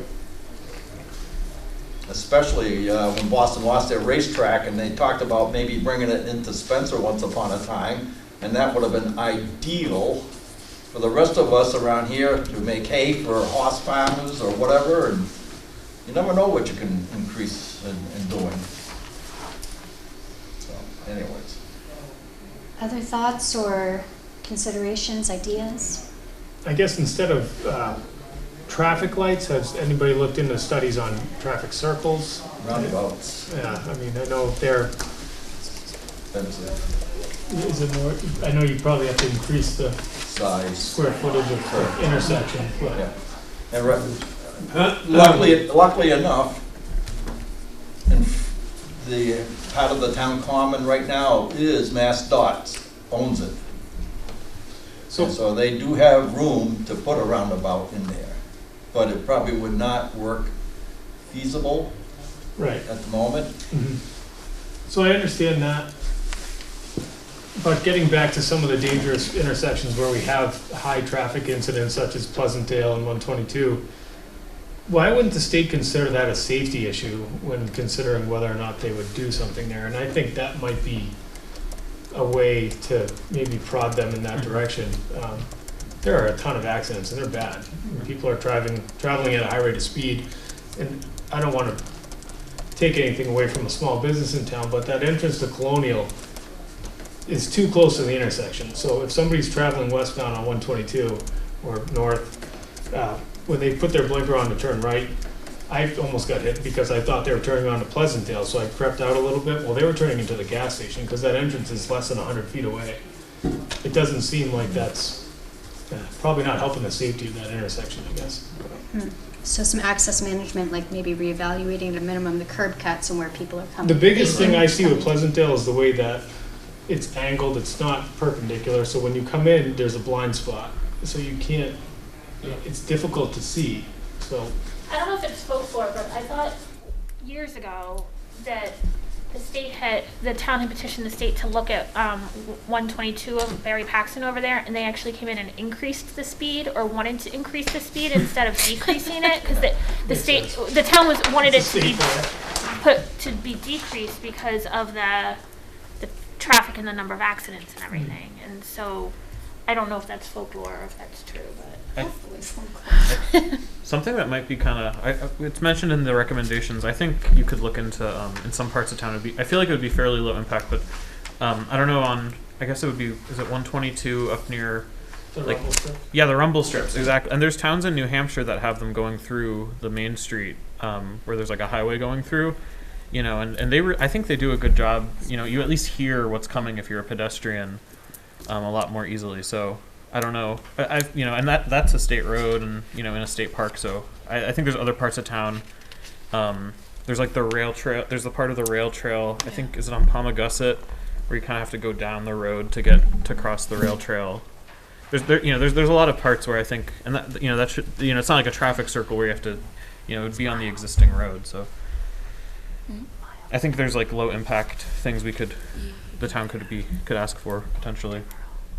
Anybody ever pulls into Pleasantdale 122 heading towards Spencer, and if you ever look towards Paxton, you have to pull out a little bit because you'll see the telephone poles all lined up at a slight angle. You can't see. If you pull up, you got to go a little bit, and that's bad. Yeah. Can you articulate where that is exactly again? If you're on Pleasantdale at the stop sign, 122, and you're going to go across towards Spencer. Okay. On the left-hand side. Got it. Going west. Really west. dangerous area. Thank you. 20 years ago, I would have been the guy doing 100 on Maple Ave. Now I'm the guy shaking my fist out there. So, like, hearing all this, I'm like, yeah, people need to go slower. There needs to be less cars. Yeah. I'd like to see better signs. Because as you come out of here on that little road that goes by the church, there's a big sign that says one way. But I've seen cars going both ways there over that. And which way does it go? You know what I mean? And I wonder also, talking about low impact stuff, looking at, are there any roads that could be made one way in sort of the busier areas that might, you know, help you direct traffic so you don't have, you know, left turns and... I think the biggest question may be, in our case, how much can we work with the state? How much are they willing to do without spending $500,000 to talk to them? You know, that's And the town roads could also stand to be lined in true. Yeah, maybe I'll see about getting, because CMRPC, I'm from like... sidewalks as well. CMRPC has a transportation department. Maybe I'll see about getting someone at one of the master plan committee meetings and if they haven't answered some of these questions. Because I don't know as much about that funding side as they would. And it sounds like we've kind of beat the sidewalks and stuff to death. I mean, it sounds like that's a huge one that we keep bringing up at every section, so we all agree. Yeah. I think some of that's growing pains too, right? That, like, as the town's grown and we are looking for more ways to be connected, and through the pandemic we realized how many people were coming out to Rutland to enjoy the open space that Rutland has, whether it's the rail trails, the state park, the prison camps, even just hiking through,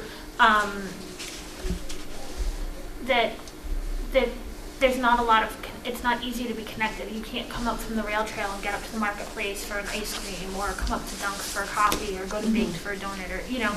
So as the town's grown, the sidewalk connectivity throughout town hasn't really grown, and so I think... Yeah, more places to go, less ways to get to them. Right. Easier access, and who knows, maybe the rail trail someday might be a place for a pod line to go to Worcester. Who knows? That'd be fun. That would be exciting. Yeah, it would be exciting. They'd have to get the rail trail all connected first. Yeah. All the sections would have to be open. We got one little section left to go in Rutland, and then I was asked to start talking about it to the owner, so. What we do. So any other thoughts or questions on transportation needs, issues, opportunities? We should be looking at something like regional transport, like WRTA or one of those things, is that what you're talking about? Absolutely, that falls within this topic. Yes, but it cost us money. Yes, but It cost the town a lot of money just to be a neighbor. If Holden had mass transit, or WTA down there, for crying out loud, it would cost Rutland. Even though the bus wouldn't come here, it would still cost us money. Just the way they got it rigged. But you're right, I mean, the whole thing of it is, why are they not putting in a bypass in Holden? Why isn't Worcester screaming or whatever to try to help out getting people down there faster? And Paxton too, because I think from Rutland to, like the Canal District and Polar Park and everything, that's not a bad shot through, either through Holden or even through the Paxton side. So just that connectivity piece. And we know Worcester's growing like crazy economically, residentially, and even just with the amount of industry that they're bringing in, so. This is one of the things I keep pushing. We should have incentives for Worcester Polytech or something like that for the kids down there. Come up with a new idea, how to, new transportation, or, give them a boost or something like that. These kids have got a lot of good ideas, and Mike, right, but it's time for them to come to the top of their class here and put it out there. That's a great idea. As my uncle would say, laziness is the motherhood of inventions. And just on your point there, the school, as far as I understand, it does do what they call a major project on various disciplines. So I think it's someone coming forth with a proposal and approaching the project centers to see if they're interested in doing something. I think a lot of it has a technical component to it. Is there a coding piece? Is there a technical problem to solve? So if something can be framed like that, there might be some avenue for that. I think a lot of it. That's the biggest problem, right? How to generate revenue. Everybody's got good ideas, but we got no money. Right. And how to generate revenue by not having too much unnecessary traffic, by preserving open space and land. So you get these. It's like independently wealthiness. Yeah. We want to be independent wealthy. Yeah. Which is a big part of the master plan process, is to try to flesh out what seems to be a contradiction or a conflict and figure out how to make it work. Yeah, a lot of action items are just assess, consider, what are our options? It's okay to search, it's not going to be the perfect option, and you don't want to pigeonhole yourself into one specific option. We want to make sure we're getting the best one. So a lot of it, is exploratory because there are a lot of options and considerations we need to think about.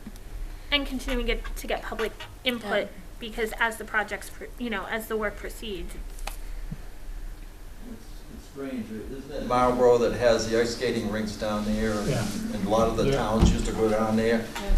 Yeah. And I hate to say this, but one time a gentleman asked the chair of the RDIC about building such a building up there, and it would have been one beautiful idea to try to start something in order to bring in the kids to play hockey, to pay money to come in to do that. So The number of families that commute with their kids out of town to play sports year-round is ridiculous. It's become its own industry. Exactly. yeah. How about our developers? I mean, if they could get more people in town to buy all these houses of the land that they already own that they're gonna be building on now, maybe it would be worth their while. I don't know how that would work, and they'd say no, but you could always at least put it on the list. And maybe that's something they should be doing anyways, is doing something for the town. building, you know, part of a school or something like that to these developers, or anybody that goes for a building permit. Hey, you're going to be putting up 3 boards, or you're going to put up a plywood, or you know, whatever. But you know, you're going to be part of this. Require community service. Communities. Is there anybody to take my place? Great comments, absolutely great. I think we're at time, but we are a little bit ahead of schedule. If there's another 1 or 2 comments, we could entertain them. Otherwise, we can move on to the last topic. All right, let's do it. So the final category is town services and facilities. Because this is part of phase 2, we only have goals developed. It's we wanted to make sure to bring the full slate of these topics to you, but this is one that's really just getting started. So we're only going to talk through the goals. Would a member of the committee like to speak to them, or shall I? I can if you want. That would be great. All right, so we have 5 goals. Goal 1 is maintain high-quality municipal facilities, services, and staffing consistent with town population, demographics, and the needs thereof. Goal 2, maintain fiscal sustainability. Goal 3, provide recreational and cultural opportunities that enhance the quality of life in Rutland. Goal 4, improve the sustainability and resilience of town operations. And number 5, deliver infrastructure that meets existing and future town needs. I think the town services is a very holistic part of the master plan. It's kind of what we have all talked about and how we can make sure that continues, on the facilities and staff side. So ensuring that, a lot of it, I think as Leah has talked before, is funding, ensuring that we are keeping up our town buildings, our services, etc., because we are growing and we want to make sure that we can continue to provide everything that the residents and, businesses, etc., might need. So that's kind of the overview of it. So if there's any comments about this one. The survey results, indicated that residents were generally quite pleased with the amount and quality of services and facilities in town. The area in which people were seeking the most change and had some comments were regarding water and sewer, but generally speaking, residents seem quite pleased. Are there areas that We had, I live in Pleasantdale on the pond, and we pay dues, not a lot, but we pay dues, just like residents pay taxes a lot, but that's what pays for it. And then they ask once or twice a year for donations. And my dues, I can't even remember, it's like $20 or something. But I give hundreds of dollars in donations because it's a service, it's a recreational thing that I enjoy.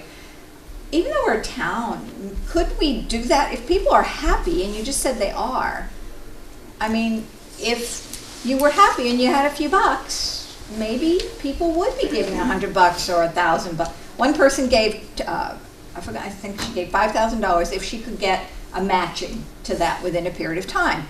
Do we have some I know we have some wealthy people. Is there a way that we could involve the town in doing that? Is it legal even? Well, that's it in a nutshell. And would it have to go to general fund? Couldn't it be directed to a specific? Great idea. Rather than, every time you turn around, it seems like Becky's, no, it's going to go to general fund. And then, no, don't New want basketball building. Yeah, that's a fabulous idea. So I believe the town can't solicit donations. That's why like libraries have like the Friends of and those type of groups, because they can do fundraising and request donations, etc. But the town as a governmental entity cannot request it. But individuals, have more than rights to say, I would like to donate this, and I think they can request it to go to a specific item. Whether or not it's mandatory to go to that, I'm not sure. The town could maybe help figure out that committee or that Friends of that might then, if we had, wanted to get a recreational facility, for instance, or something. I don't know. It's just a thought. I mean, is there? I don't know if these are there. Is there like a recreational committee in town? Yeah. I know the town I grew up in New Jersey had my dad was on the rec board. Is there So, something like that in There's town? not a recreation committee in town, it's a recreation director currently. Okay. So recreation's been through a number of different iterations, kind of. Currently, recreation is all funded out of a revolving fund, so I think that they have a little bit more flexibility as far as, I think they have a gift account and everything also. So I think that that specific piece has a little bit, but as far as like if people just wanted to say, you know, I pay this in taxes, but I really feel like I should be paying more, or I'm happy with services, or whatever, I want to contribute more, or whatever. I think people are more likely to give when they know it's going towards a certain thing. 'Cause Right. If you ask me for more taxes right now, I'm like, nah, so you can blow Yeah. more of my dough on stuff I don't really care about? So versus, like Kind you of said, if you earmark it. identify something where you're like, yeah, this is something that's important to me, And- I would donate more to that. To that point, that's kind of what the Community Preservation Act speaks to also. That's a fund that the town has to agree to establish and contribute to, and it's assessed to every taxpayer, an additional fee that goes into this fund that can be spent very explicitly on certain items, and those are, I think it's affordable housing. It's mostly used for open space recreation type purposes. And historic. We don't have it yet. We don't have it yet. No. And it's matched by a certain percentage from the state as well. So it's not just town funded, but it's also state funded. But we've had conversations with the state, like what can we do how can the state help Rutland be Rutland, you know, and maintain some of that. And they're like, you don't have CPA, so we can't really do anything. Like, before they're even willing to consider other options, they want to see that commitment from the town, that the town is making a commitment to that. I make a motion that the select board puts it on the fall warrant at town meeting. Last year was a windfall year for the CPA trust fund. The match, it was the highest. They had put a whole bunch of extra surplus, unexpected funding from somewhere at the state level into it, and the matches were unprecedented. So this year, if you had been a CPA town, you would have had way more money than you would have expected. Do I hear a second? Cape Cod has that, use it to preserve a lot of the land down there. A lot of towns have it. It seems like that would probably be the mechanism, the existing mainstream mechanism that it has the best infrastructure and way to accomplish what you're saying, right? There are obviously creative ways you might be able to work a different strategy, but I think that would be your very best bet. And then it opens you up to additional state funding, Yeah. either through the matching or just because you have that commitment that you've established CPA and you're contributing to it, then that shows that you have that the town has some level of commitment and they're willing to work with you in. Why wouldn't a town do that? It gets shot down at town meeting. Because it sounds like tax. Yeah. Because it's an additional assessment on your taxes that essentially goes to everything that we hear people want as a priority, and it gets earmarked for that and can't be touched to do anything else, but it's and there are exemptions if you are of lower income, you know, so it is tries to be equitable, you know, so it's not outrageous, you know, what it would be additional to your taxes as well. Like even Worcester shot it down a few years back. Like it's not, it has proven controversial in some towns because, you know, it is this additional assessment. Is it an additional assessment to the ordinary taxes, or is it only through the conveyance of real estate? Taxes. Is it? Yep. Mm-hmm. What's, And I think the town can set, I think it can be 0.5% up to, there's a cap, I think it's 3 or 4%. And the town can set that number and adjust that number through votes and but it's Just needs to be presented properly, not sounding like, okay, we're gonna raise your taxes, you wanna do it? Yep. right. You know, it's how you say it. My presumption is that a lot of people think, like, so for instance, if you manage the taxes you already had better, you wouldn't need this extra. Right. So it immediately becomes like, no, I don't want to pay any of that. Figure out how to do it with the money you've already got, because people don't really have a full comprehension of what it costs But if it was earmarked. to run. Yeah, so it's, I agree with you, but it's. So who would manage those funds? A CPA trust. Yeah, there's a Yeah. committee Yeah. that manages it. And Yes. I believe it's appointed by the select board. Yeah, it usually has members from historical, conservation, recreation, housing authority, etc. So that those, yep, they're representatives. So, and applications are submitted to the commission, they review and make a recommendation to town meeting floor. To spend the money, To because spend. any money being spent, almost any money being spent has to go through town meeting.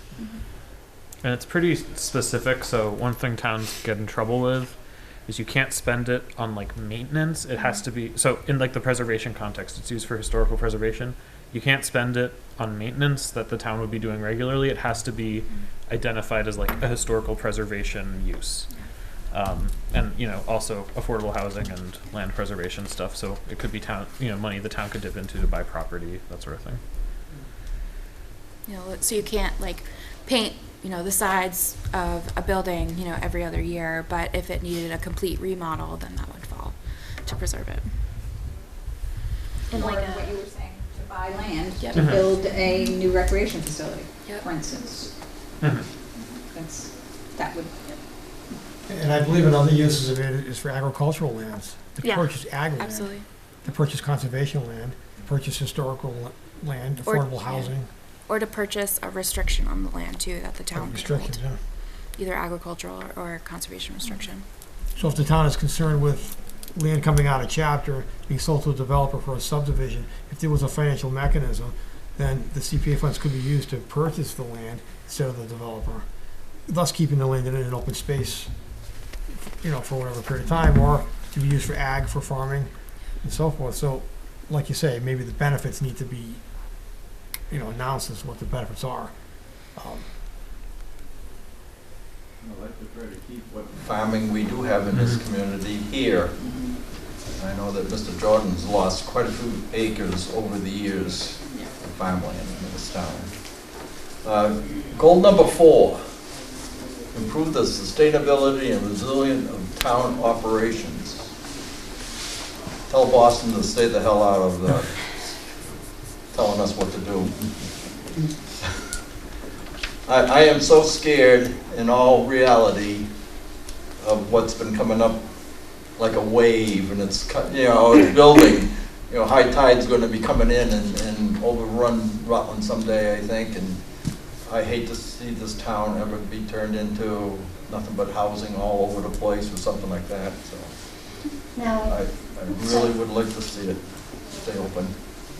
I think when we drafted this goal, that a number of objectives are obviously fall into this, but I think one of them would have been things like your green communities, that you are a green community, obviously, and would be some of those ways to tap into state funding to improve the energy efficiency of municipal facilities and schools and things like that. So I think one thing that came out in the survey data for this was frustration with the schools, but we're regional, so that frustration I think is felt as a regional district, and so I don't think it's definitely not mentioned specifically in our goals, because being one member of a 5-member district, we are somewhat limited as to what we can actually do, but there.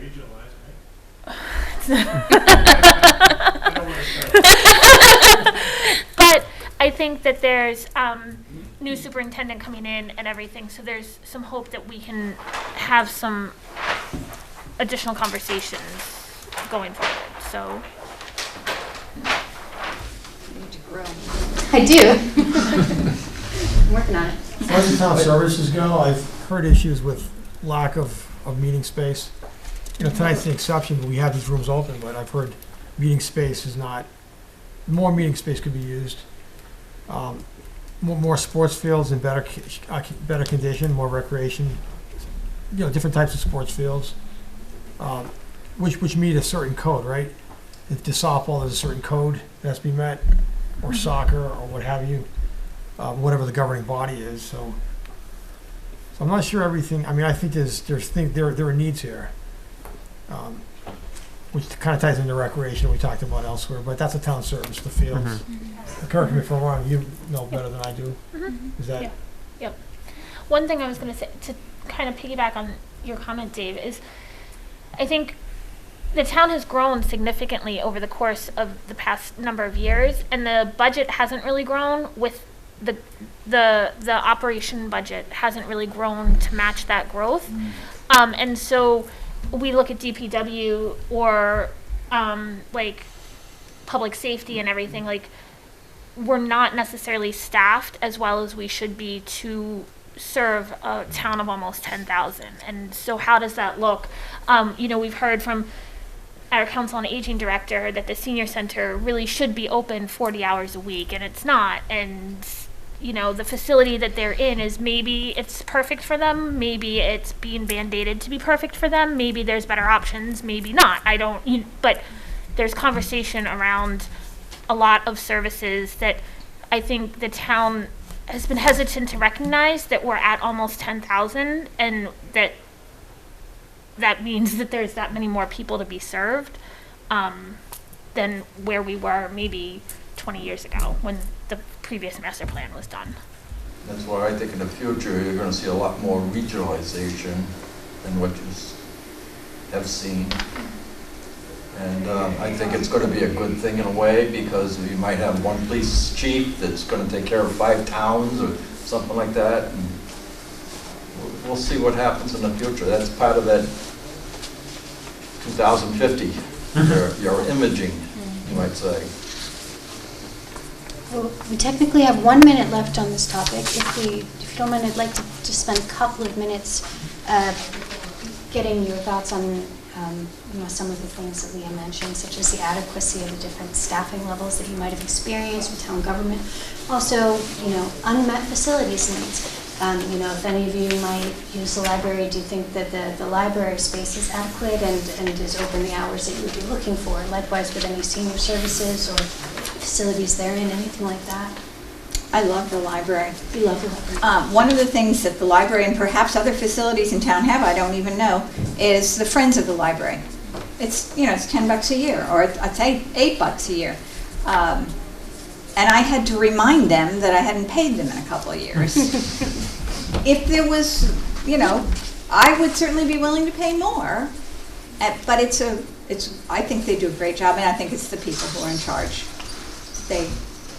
I have no complaints. As long as that's not Carrie pulling that gate over there, I would say the other side of this wall is a lot of space that could be utilized right now. That's the cemetery, right? No. Open that door. Take a look. Okay. Take a look. Honestly, take a look. Is it a big room? So you know what's there. Yes. About 4 years ago, there was a move also to utilize the downstairs in the community hall. Yeah. And we got into the drawing stages and planning stages and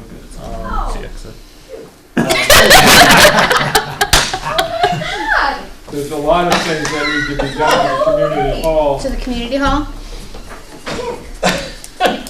There's been plans to look at what it would take to get community hall to be accessible, to be able to use the full second and third floor in its entirety, and there's plans and everything, and again it comes down to the money piece. But the rooms are so small in that building, and is it really worthwhile putting the money into it? Well, that's some of what was starting to be done before COVID hit, and then kind of everything. There's also an underutilized meeting room in the annex. In the community hall annex? Yeah, in the annex. Oh, we use it once in a while. Well, when we can't get into the wood studio. In my opinion.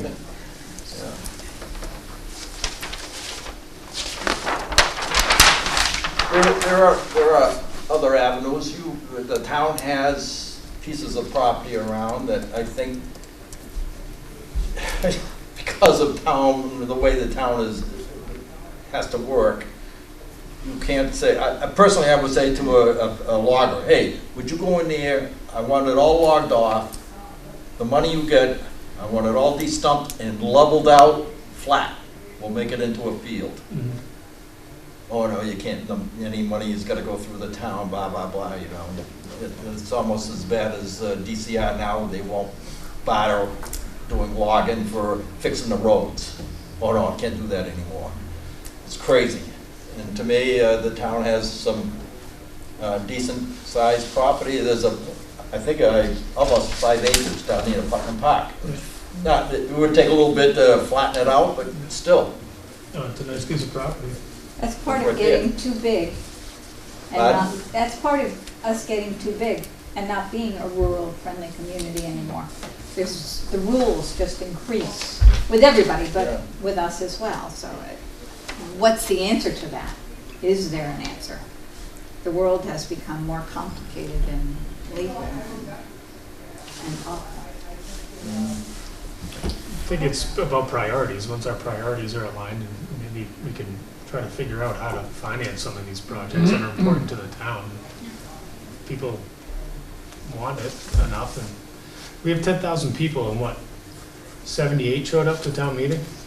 Something I mean, that says a lot right there. So a lot of these folks that are in town, that are newer to town, like myself, I've only been here for 12 years, but they're not showing up. Newer, 12 years. Well, I still don't feel like I'm only not 6. original. Right there. He So 12 says that, years. I was like, Right. when I said I was around for 15 years, I thought I'd be some newbie, and I was like, wow, this really, it's not too bad. I moved in You only got yesterday, another 6 10 years before you're a I know, I got a long time to go. Yeah. Got a long time to go. Well, any other pressing thoughts or needs in terms of town services and facilities? Emergency management, is that, police and fire station, are they adequate? Is there any, sounds like we may be at a natural stopping point on this. I'd like to The second say, fire station should be coming in a couple of years, because there are other towns that utilizes our ambulances sometimes and things like that. yeah, So we have to start looking forward to where we're gonna put it. I was just gonna say, it's funny, North Rutland. I came across an article from before the public safety building was constructed, and all the officials were stating that the construction that was built now was right-sized for then, 20 years ago, and by 2020 they were going to be way outgrown. And you talk to anybody, either of the chiefs or the dispatch director, and they're like, we're busted at the seams. So I think any work that is done, the town needs to be mindful of not just right-sizing it for now, but providing that opportunity for growth and looking at the build-out plans and everything, and where are we going to realistically be in 15 years or 20 years or whatever, because... Well, we have the central command center, right, for the surrounding towns, so is there any additional funds that we receive from the surrounding towns? Or? So dispatch is pretty much not totally self-funded, but he has a lot of grant opportunities that he applies for and receives, and it is, because it is regionalized, there is income, the cost is shared among all the communities and everything. Part of it is to bring on more communities and potentially decrease Rutland's cost. You need more space, because then you need more employees to, Right. So it's that space piece again for... Leah, you just hit the nail on the head. Grants. We need somebody here to help Dave, so Dave doesn't have to do grant writing. We need a full-time grant writer, period. Yep. I mean, it seems like if this is where we're gonna get the money from for a lot of this stuff, we need to hire somebody full-time. And just to keep a pulse on what's coming, state, but also there's a lot of private opportunities that we just aren't even on anybody's radar. Yeah. But just the state is always pushing out new programming, and especially if there's federal funding coming in or excess in the state receiving, then there's a lot of opportunities that are kind of put out quickly, and the capacity to do anything with it is. We need somebody quick. And a list of projects that are pretty much ready to go and just need fine-tuned for specific funding.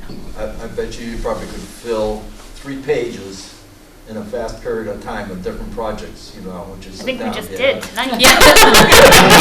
Looks like a little more than 3, but So at the end of this plan's development process, all of the project, all of the actual recommendations will be extracted and consolidated into a spreadsheet, and it'll be identified, okay, the town and the committee will identify, okay, where is this for priority, about how much it would cost, who should do it, when it's going to be done. So you'll have that implementation matrix ready to pull out when a grant funding, grant thing comes up, and I think it'll help lend itself to moving a lot of these forward. So. That'd be great, and I'm glad because that master plan I have in my car right there is about 1 inch thick. And I'm saying, how many times has anybody ever gone and read through the whole damn thing? I have that copy too. So, to me, for crying out loud, let's hope this one here gets utilized Well, to the map. and to speak to your point, I think one of the ideas of having a master plan is once you have the recommendations, then you have the implementation, and then that's going to serve as the work plan. So in the planning side of things, this is part of the work plan. Instead of thinking ad hoc of what rezonings to do or not do, I think this gives some basic guidance on if we can, determine some prime areas for rezoning, then we would use this as a work plan and say, okay, so now we're into the implementation. We have a recommendation made for the master plan to look at rezoning around existing commercial areas, maybe another parcel addition around existing areas or something, instead of, or whatever. So this would then serve as part of the work plan. It would also justify things. If you go to town meeting and you have a zoning change, if you can justify it as part of the master plan, you say, well, we're not just doing this because we think it's a good idea for some reason we can't quantify. It's tied to a policy. The policy basis is tied to the master plan. So, this does serve as the pathway forward, and that is right, to implement it. Obviously, nobody wants to write a plan that gathers the proverbial dust and is not used. That's an irresponsible use of resources. As you heard earlier, we're going to, be about $100,000 plus on this, plus staff time in kind. So obviously, we want to make this the best plan we can make it, and to use it long term, and help to inform not only the work plan for the planning side, but conservation, zoning board, anybody else, recreation department, transportation, DPW. This affects all aspects of government. Wonderful. So thank you for a fruitful discussion. I think there were a lot of ideas that we hadn't even heard yet, on the consultant side anyway. I think the next agenda item would be a wrap-up. Before you go, would you just like to tell people where they can find this information? I will say that this is being recorded by the Cable Commission, so this can be rebroadcast. There's other avenues for people to communicate if they have ideas. Absolutely. So there are a number of avenues specific to tonight's discussion. Let me backtrack. There is a project website, www.rutlandmasterplan.com, and it is the repository of all things master plan. There's also a Rutland Master Plan Facebook page. So the information for both of those is on the handout, the draft vision statement that I hope everybody picked up on their way in. So going back to tonight's discussion, on rutlandmasterplan.com, there will be a link. It'll go up tomorrow. That'll have a form where you can revisit all the goals and all the objectives that we talked about, and you can add in additional feedback. You can say, hey, I forgot, but I wanted to mention this or this or this. And so they'll all be in there for additional consideration. Feel free to share it with your friends, your family. You're not friends and you're not family. I think the committee really wants to hear from as many people as possible from every aspect of life. And if you signed up at the form, we can also send you an email if that would be helpful. We do have a sign-in sheet, so I think we might send out the Google form that way in the next week or so. To share, and I think it'll be on the town website and all that. And then of course, thank everybody for all the amount of hours, especially volunteer hours. It's just amazing that we have people in town that's great. Thank you guys. Thank you for coming. I know, thank you guys. I wish there was more. well, you meet monthly and it's open to the public. Yep. Right? Yeah. Feel free to join. What week of the month what day and week? It's usually the last Wednesday. Mm-hmm. Which is probably on the, is one of the agenda items, whether or not we want to have another meeting in June. Or I mean, not. it is not actually on the agenda. We'll need to set that next meeting date. Why don't you take it up under other anticipated business, Mr. Chairman? I thought you had another meeting. I was gonna open that door because there's an economic development meeting right next door. Yeah. Let them come in and talk to you people. Look, we had a great meeting with them, I did anyway, a great meeting with them about the economic development chapter a month or so ago. Okay. So I'll pop over there later. I was almost ready to go in here because they were getting a little loud. They're a rowdy group. So the 29th would be the last, but that's the 5th Wednesday of the month. Yeah, for some reason I already had that in my calendar. Hold on. Yeah, me I too. think we had set Didn't that, talk to be about it. honest. I think we had set that tentatively at our Was it previous set? meeting. Okay. Okay. So that's our next meeting? It's 7 o'clock. Yeah. I don't have soccer anymore. I could have made 6 o'clock on time. And the committee is offering a hybrid option, which I usually partake by, so, you know, can join in a whole variety of ways. And it's posted just on the town website, just as the other meetings are, so with the agenda and the Zoom link there, if you just wanted to join. And if you want to get in touch with myself, Dave, or Dominique, we're available with any questions about the master plan process or anything else. I don't know, somehow or other, just with a small group like this, I think what we had was the best of the best. That came out tonight. I mean, it's just awful. How many sheets did you fill? About 30. Well, you wrote big. So we've got a lot to talk about. Yes. Thank you, Gabe and Dominique, for all your time and work, thank and you. for all of CMRPC, because I know there's a lot going on behind the scenes, so. We love working in Rutland. It's one of the Yeah. coolest towns, really cool people. So. Is there any further business to come before the committee? Then I'll entertain a motion to adjourn. Go ahead. Motion to adjourn. I'll second. Second, is there any discussion? All in favor? Aye. I'm not going to do a Aye. roll call, just aye.